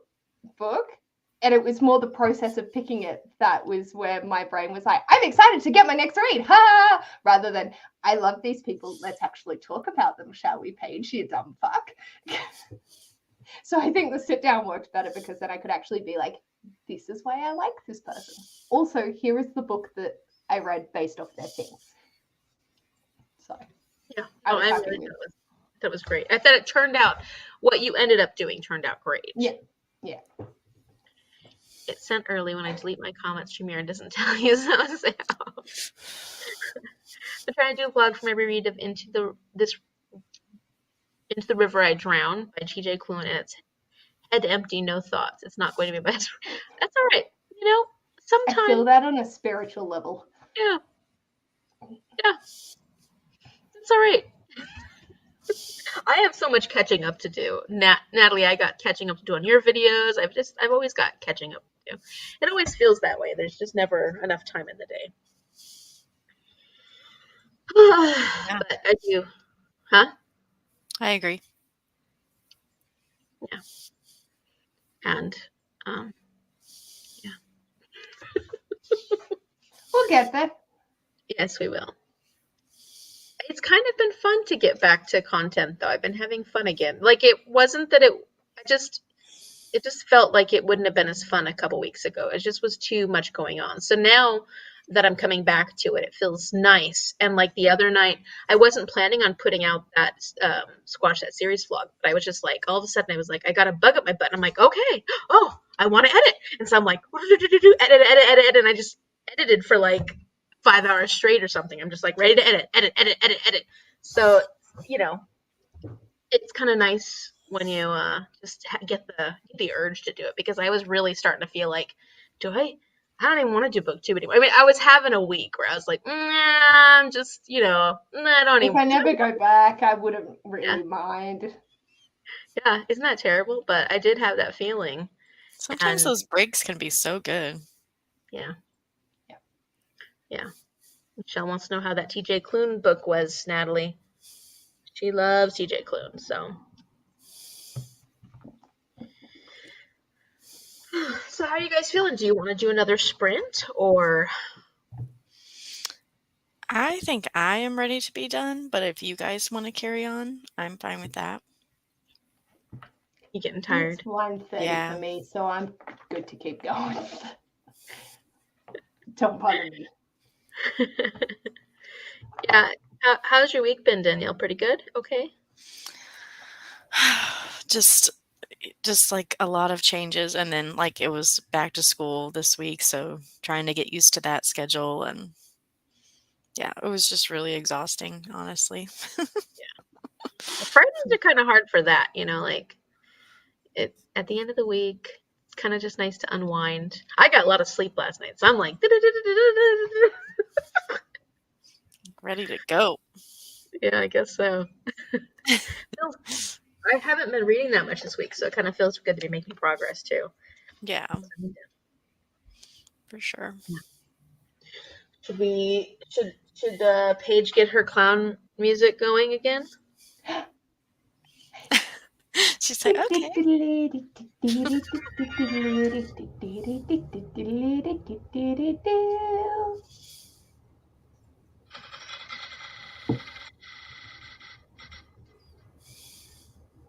Seriously. Okay. I was going to say 40 minutes. 40, 35, 40, 35. Okay, 30 minutes.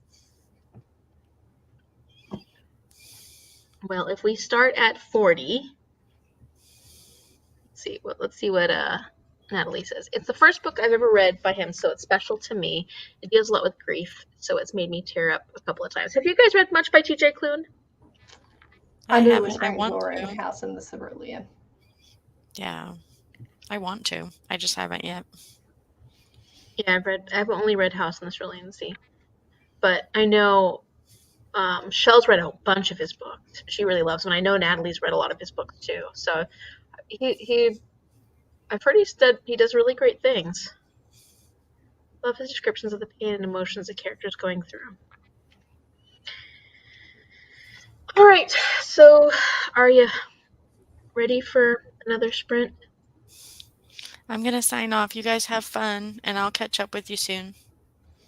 Okay. Thank you. Danielle. Bye. Can't wait to wait. Oh, never mind. Just wait to send hear her what an happens. Instagram. Yeah, I'll have to pick it up after I finish his series. Okay, so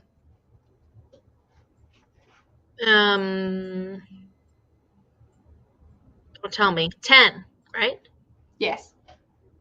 It's like easy math, and my brain's still like, I don't know. Okay. Maybe not.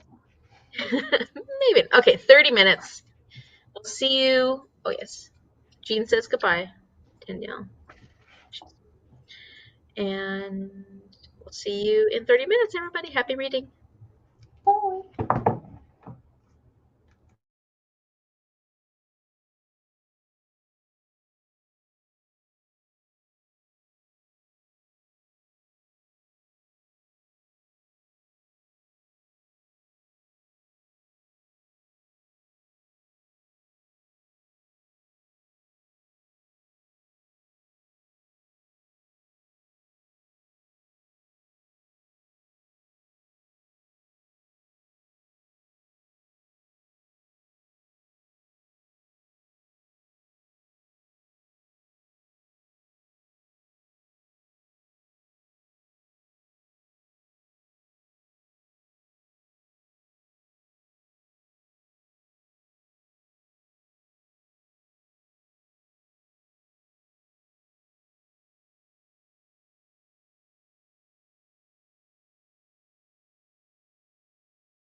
I just realized I never put the banner up, and you're still on mute.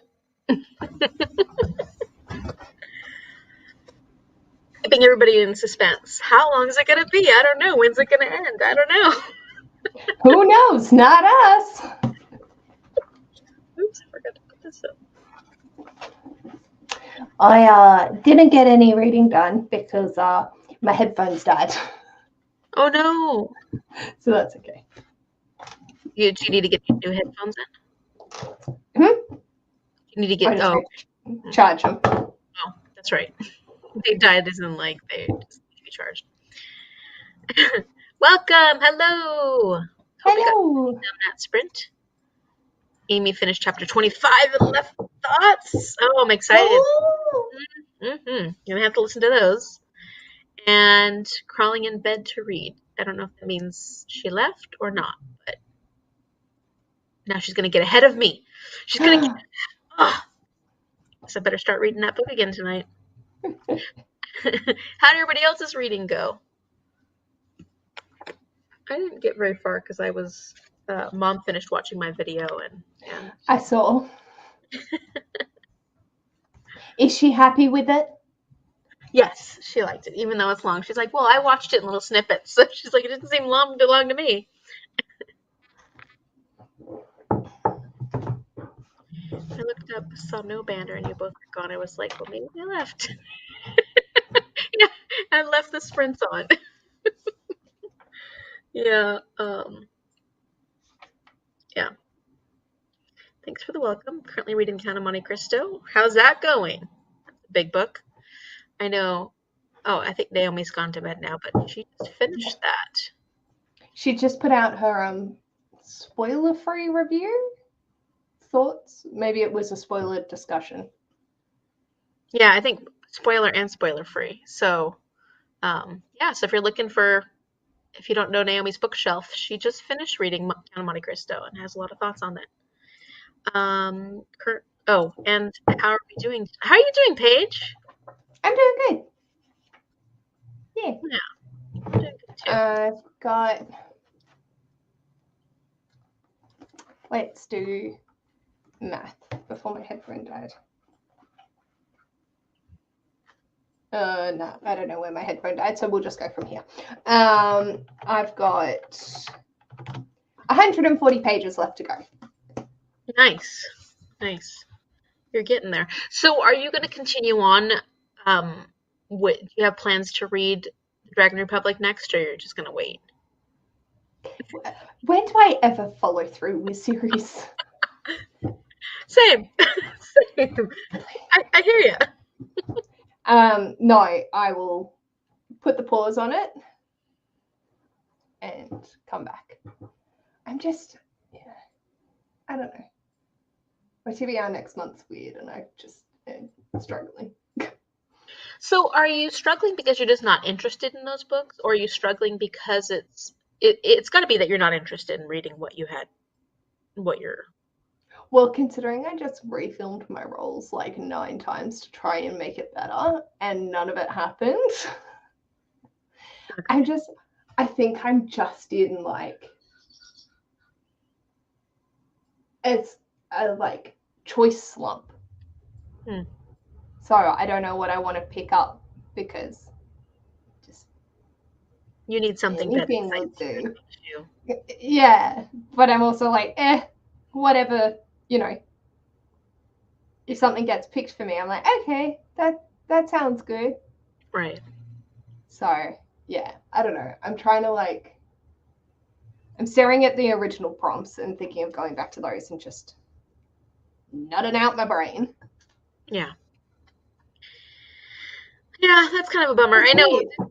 It happens though, especially when we give our choices when we give our freedom to a game that chooses things for us, which is great. It's so much fun. But then, of course, we don't have as much say and control.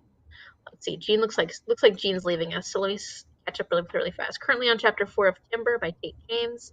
Congratulations. Going to bed. It's 12:13 here, so she's fading fast. Thank you for sprints. It was starting to slump and got 4 chapters done. All right. No slumping. You're not slumping. Nice. No slump. Good night, Jean. Have a good one. Read another 10%. That's awesome. Michelle's more than halfway done with Midnight Library, right? Woohoo!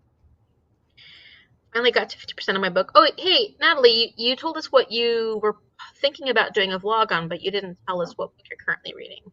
The mystery portion of the book is picking up. Love the Count of Monte Cristo, currently on chapter 35. It's a bit bold, but I think it's my favorite book of all time. Nice. I have never read it. And honestly, of the classics, that is one I've never really had a huge desire to read. Not that I don't think I would enjoy it, but there's others that are more, I don't know. That's like one that's never really reached out to me and said, hey, read me. Yeah, I can totally agree with that. And I think for me personally, I am so intimidated by the size. Like, it is just too big. Oh. Were you interested in reading Jonathan Strange and Mr. Norrell? Yes. Oh, speaking of which, hold on. Oh, I was not expecting that level of enthusiasm, but okay. That was hilarious. Look what I just picked up.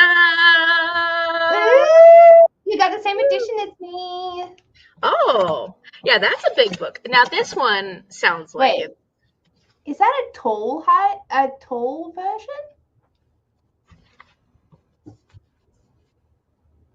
No. Here's my head.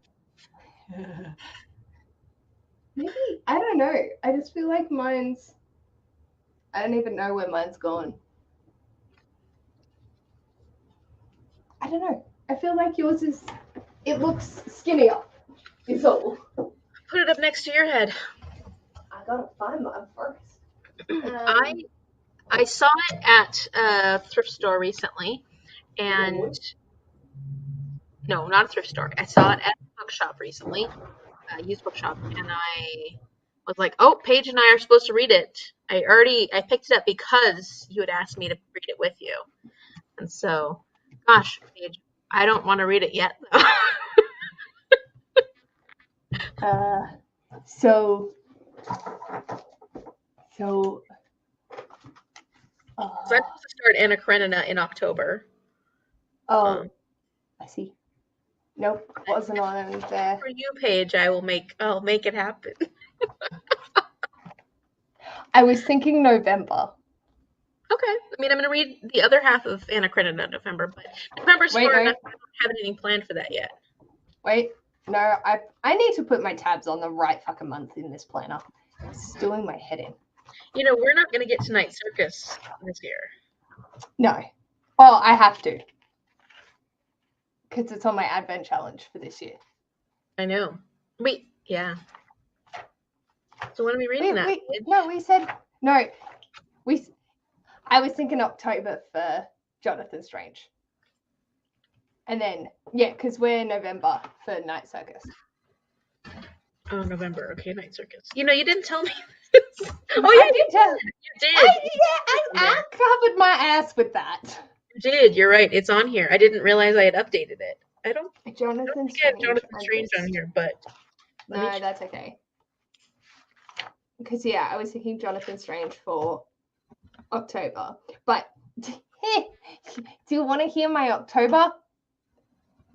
I'm participating in that readathon that I mentioned. Oh, that's why. Because one of the prompts has claws on the cover, and I was just going to stretch talons. But I also want to read Off-Season, The Wicked Remained, The Girl in Red, The Silent Patient, The Five, When the Tiger Came Down the Mountain, City of Lost Souls, Jonathan Strange, Not a Love Scene, A Mirror Mended, and Shadow of the Fox. Well, wait, I thought Shadow of the Fox we were thinking about saving for BookStara. Oh, yes. Okay. Why did I have that on there? We also don't know. Oh, because it was a creature. That's why. Because the buzzwordathon was a beast or creature, and I looked over and saw it right there.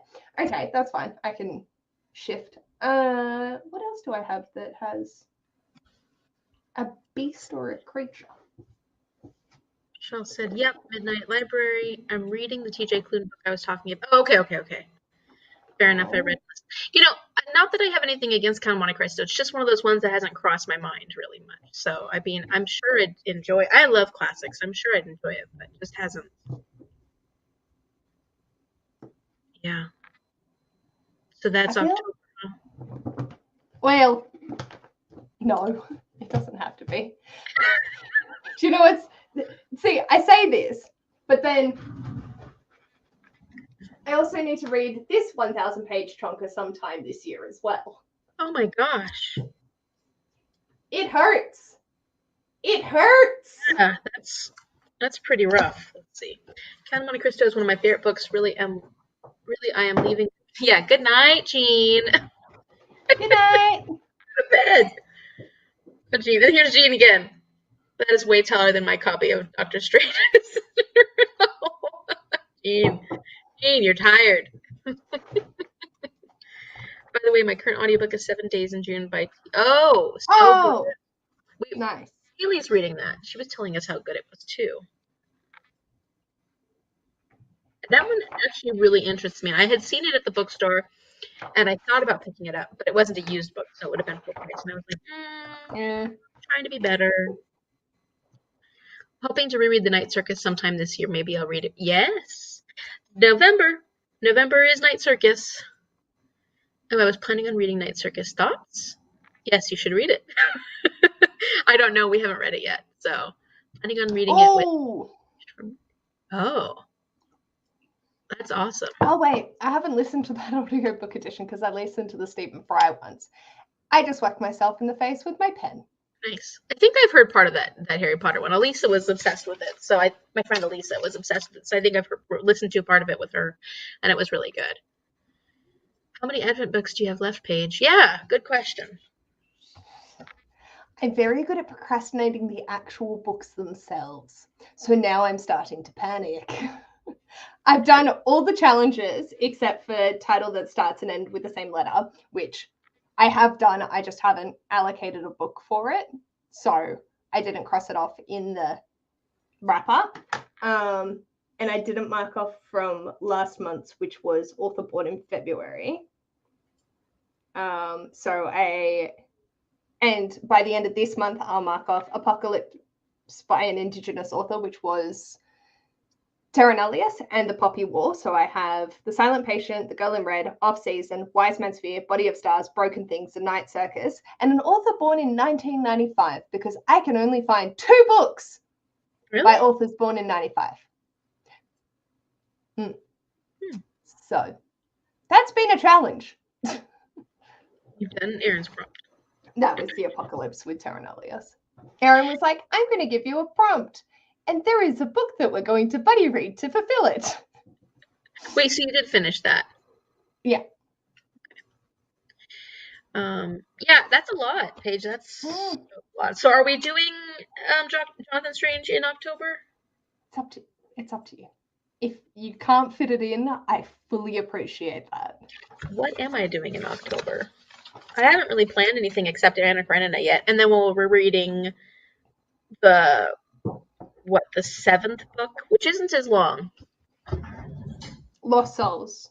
Yeah. This is the one for that. Yeah. Is 762 pages. I didn't realize that. I know. What is this fucking bullshit? Yeah. Yeah, so aside from those books, I don't really have anything else planned for October. I was thinking about... I don't think I'm going to do any readathons that month. Because it'll be full school. Maybe I won't do a TBR that month. Maybe I'll just... I'm already co-hosting 2. I know. You're a busy girl. One of them's ARC, based off reading ARCs. And I'm like, why? I'm excited because I have a very big NetGalley backlog. But also, I have this list that I just read out to you. And only one of those is an ARC. Oh, geez. You're doing a lot, Paige. You got a lot going on. I make choices. Let's see. The Count of Monte Cristo is a brick. Yeah, it is. I had started Les Mis, and then and that's 12 something. And I wanted to do more with it and enjoy it more. So I haven't continued on yet. But I was enjoying what I had read so far. But I wanted to do like spoilery classic commentary. But then nothing kind of worked out over this summer. This summer's been crazy for me. It's just been not as much content as I had hoped for. Like, I think you were like really gung-ho to put all the things out, but you really just needed to take a break. Yeah, Which definitely. is looking after yourself. Yes, it is. It's a good thing. It's a good thing. It is. Jim Dell's your favorite narrator. Is it just the Harry Potter series that he did, or anything else? I'm having a thing right now for listening to actors. So like I'm currently listening to Anne Patchett's The Dutch House, that's narrated by Tom Hanks.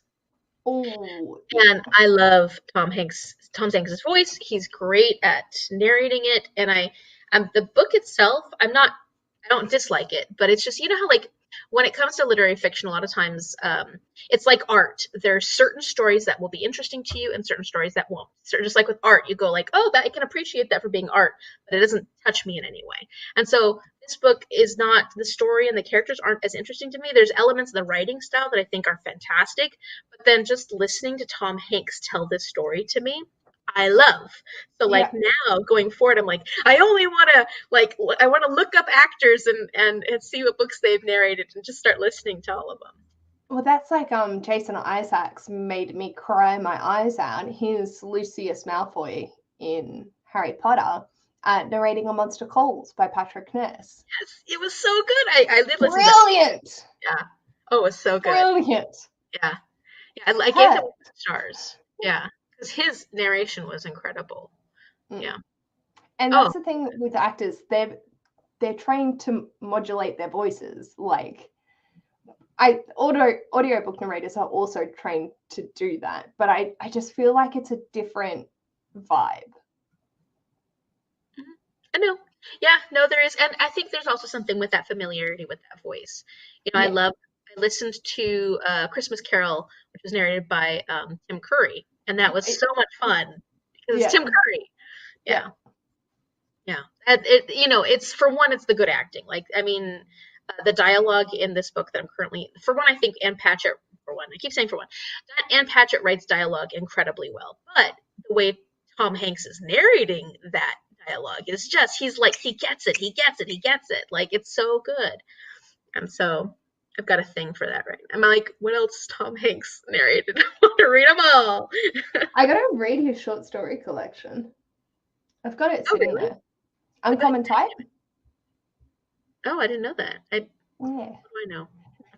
It was on my Read It or Yeet It, and or like these books will trash my TBR concept, and my friend Aoife was like, if you check out Tom Hanks's book, I will disown you as a friend. And I was like, looks like that one's staying even if I don't read it.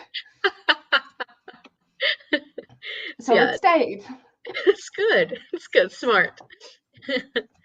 Natalie read The Night Circus a few years ago and didn't love it, but it's the kind of book that stays with you, which is why I want to reread it now that I appreciate slower books with good writing. Yeah.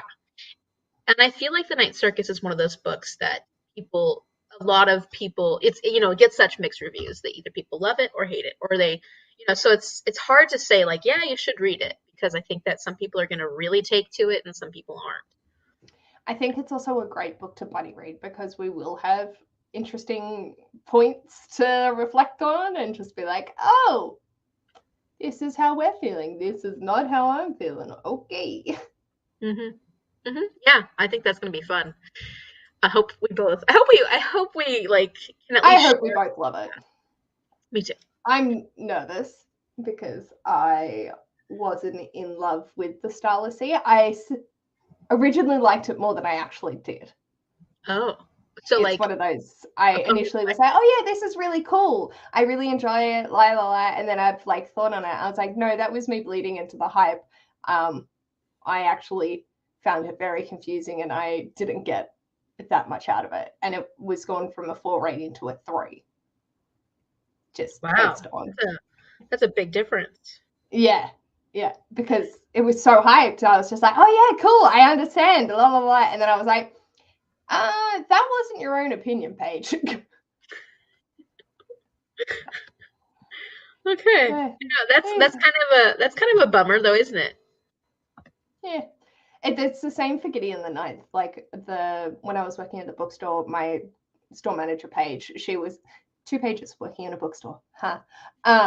She was like, Gideon the Ninth is the most amazing thing ever. Oh, like you're gonna love it. You have to love it. And I'm like, lesbian necromancers in space. Fuck yeah, I'm gonna love it. I read it. I enjoyed it. But I said I liked it a lot more than I did because I was worried she was going to become a lesbian necromancer in space if I didn't. And then thinking on it, I was like, I have no interest in reading the next books because it was okay, but it wasn't my favorite thing. Yeah. And that's always, especially when it comes to hyped books, that's always the risk that you hear about it so much and you hear these positive things, so you go into it, I think either you end up being really disappointed or you end up either you love it, you end up being really disappointed, or you end up thinking you love it more than you do just because you were just carried away with that hype so much. Yeah, and you had the preconceived notions of this is a book you're gonna love, so then you're like, yeah, I'm gonna love it. Yeah. Wait a second, I didn't love it. Mm-hmm. Yeah, and that's always kind of sad. So much better with it now though. Like that was when I first got back into reading, like 2018 era, and then now I'm like, no, you're bitches, I know what I'm talking about on my own feelings. The hype don't sway me no more. Yeah, that's good. Don't really pay attention to who the narrator is, but now that I'm getting more and more into audiobooks, I think I should start doing so. I think it makes a difference once you start disliking narrators. Like, once you start listening to more narrators, listening to more audiobooks, you'll hit some narrators where you're like, oh, I can't.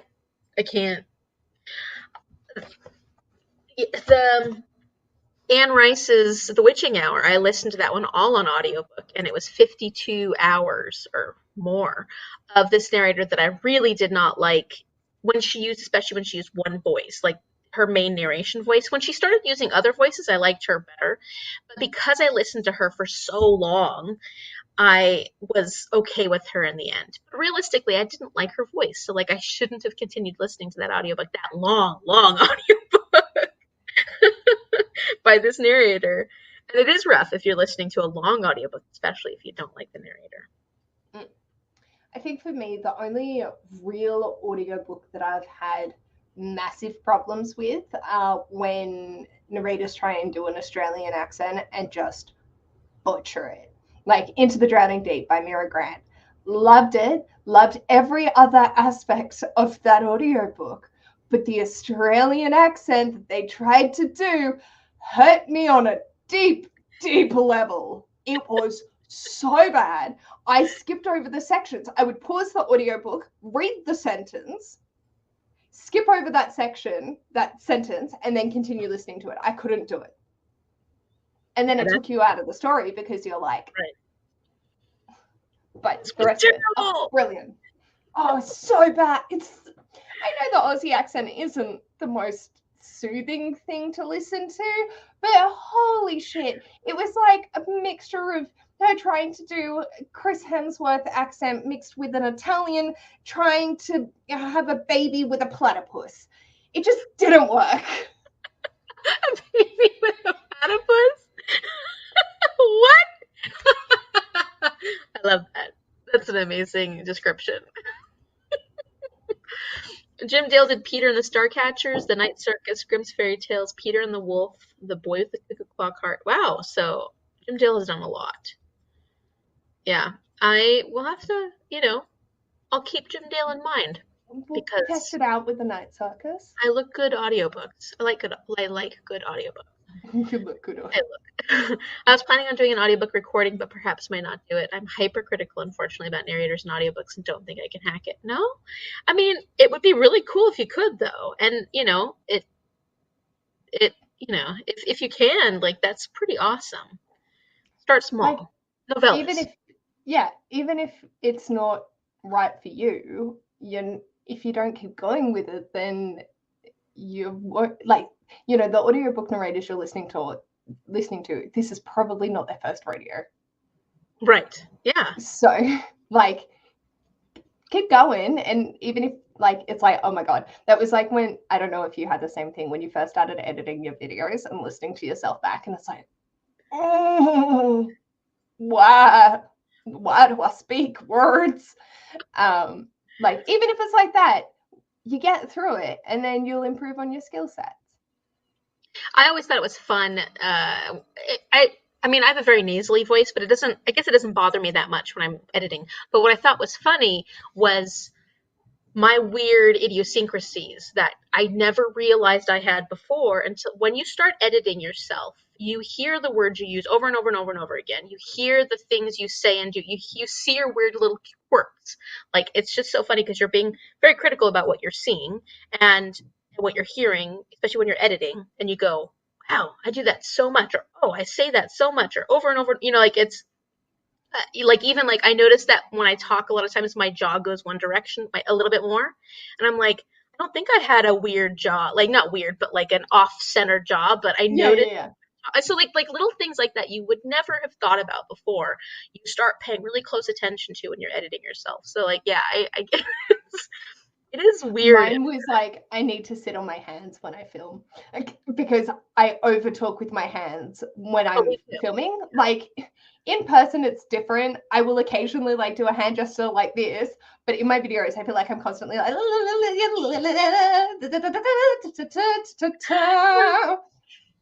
I do too. It's like, I knew that I talk with my hands because that's the way I express myself, is emphasizing with my gestures. But when I edited it, I was like, oh dear God, that's a lot of hands. I think I do it more in videos, though. I definitely do it more than I mean, I talk with my hands a bit in person too, but not nearly as much as I do in videos. I don't know why that is. Maybe because when you're, like, for me, it's sort of a sensory thing and helping me actually formulate my sentences. So, like, I'm like, yes, this thing. Oh, look at this marvelous thing. Yes, the words of marvelous needs to be replaced with something other than that, because I do have a vocabulary. People wouldn't be able to tell, but I do. What's that word I'm trying to think? Yes, marvelous, excellent. Fuck my life. That sentence of fuck my life is what I edit out most of my videos. Yeah. I say so a lot. I say and a lot. I'm not an ummer, because a lot of people say a lot. I mean, I will say occasionally, but it's not my thing. I say so and then I just said it now. But like what is the other one I do? There's quite a few. But it's just so funny to start seeing all the things you do over and over and over again. I say I'm so excited. Yes, I'm excited. I'm like, I know other words than excited. Do you think I would think to say them? No. I don't. I'm excited about everything, just so you know. Everybody, I'm excited. 100%, all the time. And there was something like, so when I'm like, okay, so talking about Jonathan Strange and Mr. Howell, and yeah, that's how I finish every single sentence. Is, and yeah, cool. Okay, moving on. And so, like, the next one, and Ash is like, next. Bastard. It's so funny. It is. I'm reading Gideon the Ninth. Once the audiobook comes in, I'm just excited because the fan art of Gideon the Ninth is hot. Hey. Yeah. Yes, multiple voicings makes a better experience. I agree. For sure. There have been very few experiences where I've been disappointed with multiple voicings. Suppose you just need to try. Yeah, just try and practice. And like I said, novellas. Start small. Work your way up. Yeah. Oh yes, the editing process in the series. I get what you're saying. Yeah. It is awkward. It is fun. It's fascinating to learn these kind of things about yourself. Yeah. Yeah. Like, I would love to get an editor and see what they pull, like what they say, being like, can you please, for the love of God, breathe between your sentences? I start speeding up, mostly because I'm trying to get actually, when I start to flounder, that's when I'm starting to like speed up, and I'm like, no, Amy, slow down. When I know exactly what I want to say and I'm feeling very confident, then I just speak at a normal pace. But when I've noticed that. Yeah. And if you're like, I have very limited time to get through what I need to say, and I know what I want to say, but fuck words are hard. Yeah. Oh yeah. That's when it's like, la la la la la la. Well, and they're harder when you're in a hurry, like because you can't think coherently. Yeah, of course. But I do watch everyone on 2x speed, so everyone sounds faster. Do they sound like chipmunks at all? No. It doesn't change the tone, right? It changes a little bit. It's weird when I'm so used to watching people on 2x speed, and then we have a live together, and I'm like, oh, that's her voice. That's not what you sound like. But for you, you keep pretty much the same. It just gets faster. And also because we've done so many lives together, I know what you sound like. Yeah. Normally. Yeah. I can't do it on normal speed. I can't do YouTube videos. It hurts me. I don't know. I feel like it genuinely, it slows down the playback and people talk slower than, it just doesn't sound right. Well, you can't do it. Books really fast too, so. Yes. I mean, I'm currently listening to Puppy on 3.3. Yeah, I think you're conditioned to do that anyways, Paige. So like that's a norm at this point. I do a lot of filler words, unfortunately. Yeah, no, yeah. Yeah, no, yeah. That's yeah, no, yeah. Yeah, but no, but yeah, but yeah. No. Yeah. And so, and I do a lot of, all right. Okay, and so, and let's talk about, oh, okay, I'm a clapper. Oh, okay, let's start out today. Give me an A. A. Very good. I'm sorry, the second people start clapping, this was what I think of. Every new clip in my sit-down video seems to start with, all right. Yeah, I start with all right all the time, too. In my last video, I almost told people to take a shot every time I said that word. Well, if you take a shot every time I say the word excited, you will be drunk off your ass. Because I stay excited I'm excited about everything. Even when I'm not, I'm excited about everything. I use my hands a lot when talking to, especially when giving. Yeah. Maybe it's a teacher thing. Maybe. Yeah, maybe that's what it is. Maybe it has something to do with the fact that you're conveying information, and it's another way of expressing that. Yeah. And it's demonstrating, so for those that aren't audio learners can take in the visual gestures to, like, because I do, yeah. Also, my grandpa's as deaf as a fucking doorpost, and I've grown up with him being that, so I'm like, hello. Yeah. Just joined. How long will we be reading for? I am getting tired, so we probably won't be reading for longer. I'm happy to swap over to my channel and keep going if you'd like, because if you want to keep going, Paige, maybe it sounds like Paige is going to be doing some sprints. Depends. Ash finishes in 15 minutes, so I'm just Yeah. We're almost at 5 hours, and I need to finish up my TBR video, so that will go up tomorrow, like I said it's going to. My massive movie-length film. How long is it? It's under an hour, but barely. Oh, that's fine. Your Squash series was 44 minutes. I know, but this is a TBR video. Like, it's different if it's a vlog, I think, than a TBR video. It's not a Gavin length film, so no. I think any videos over 20 minutes, I'm like, that's a long video. So it doesn't matter if it's 20 minutes or an hour and 50 minutes. It's a long video. Yeah. I just love your video, so I'm like, chill. I'm excited. Paige, give me all the content. Make my heart so happy. You do. I think it's a teacher thing. Yeah, I think so too. Oh yeah, I do the same thing. Okay, so yeah, it's definitely a teacher thing. I think it does have a lot to do with the fact that you're trying to convey information to someone else, to a different audience, and it's another way of communicating. Using your hands is another way of communicating. I like pushing back everything on my to-do list to watch your video.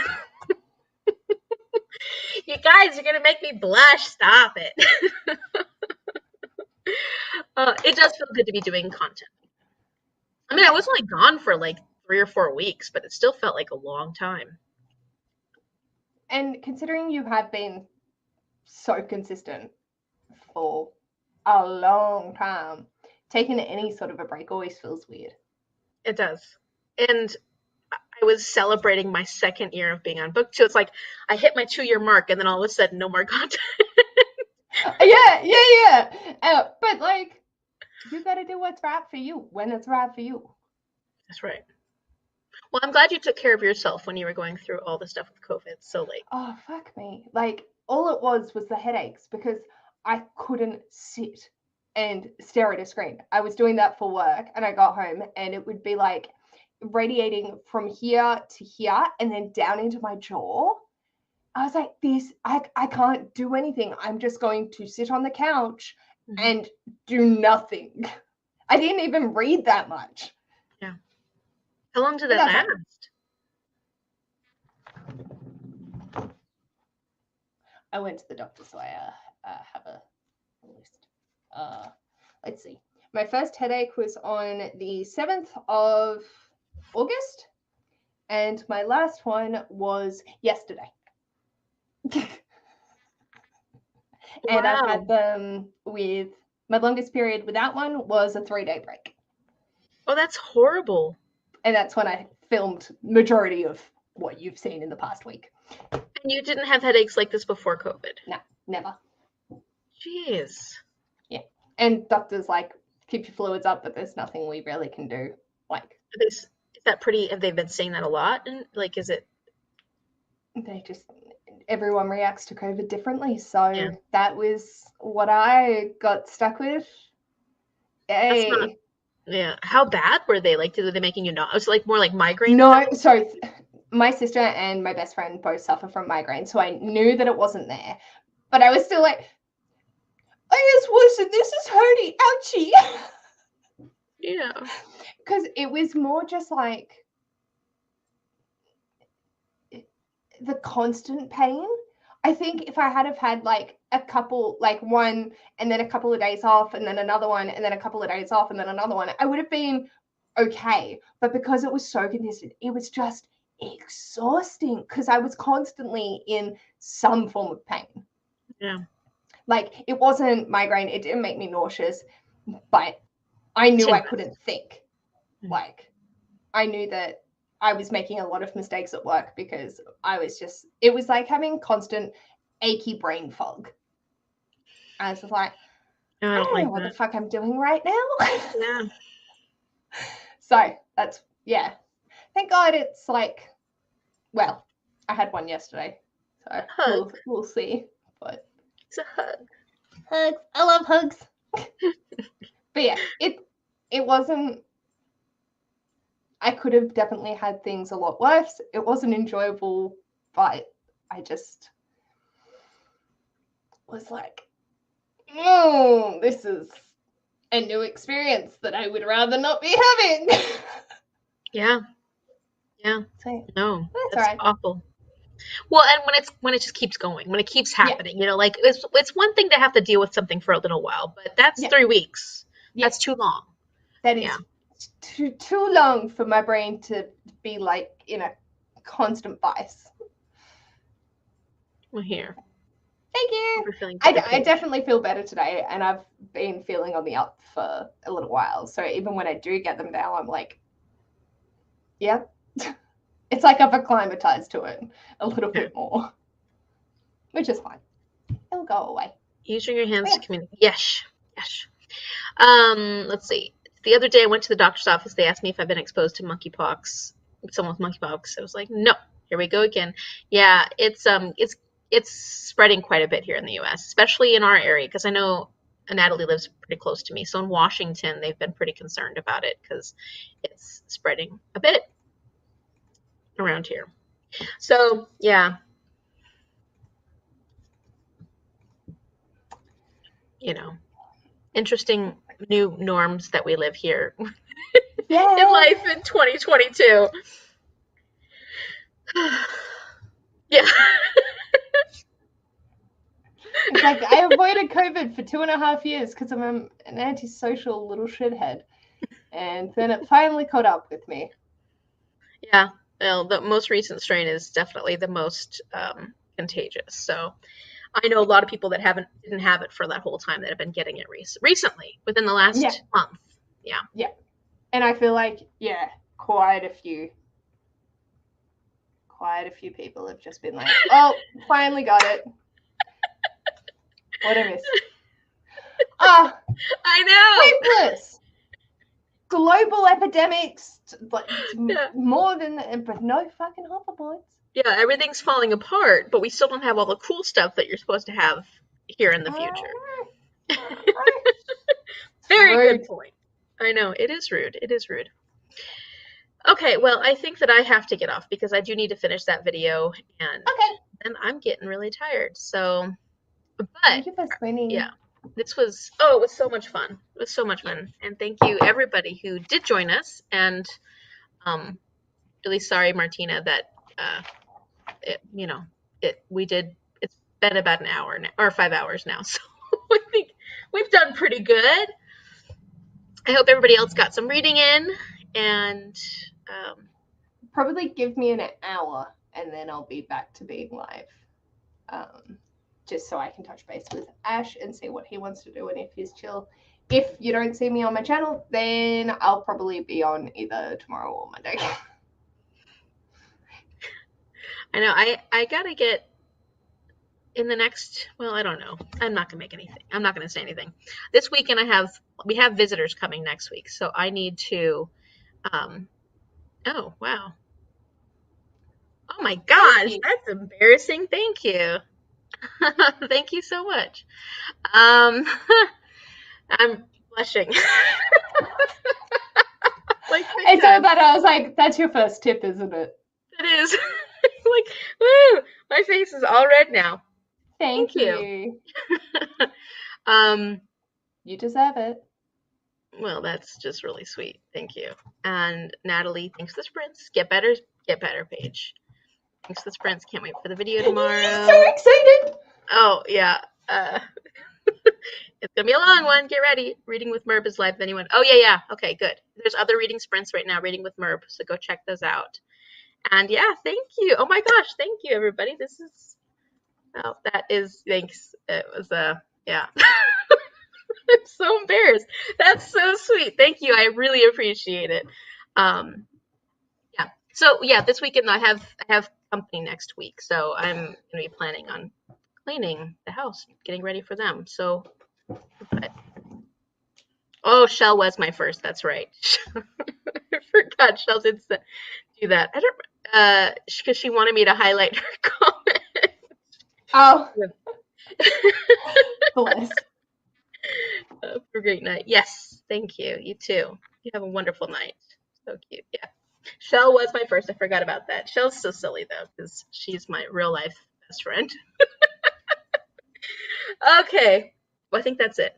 So thank you everybody so much for joining us, and we will see you later. And for everybody who is in BookStara Readalongs, our live show discussion for City of Fallen Angels, right? Is that the next one? Is that the one we're supposed to be reading? Yes. September 16th.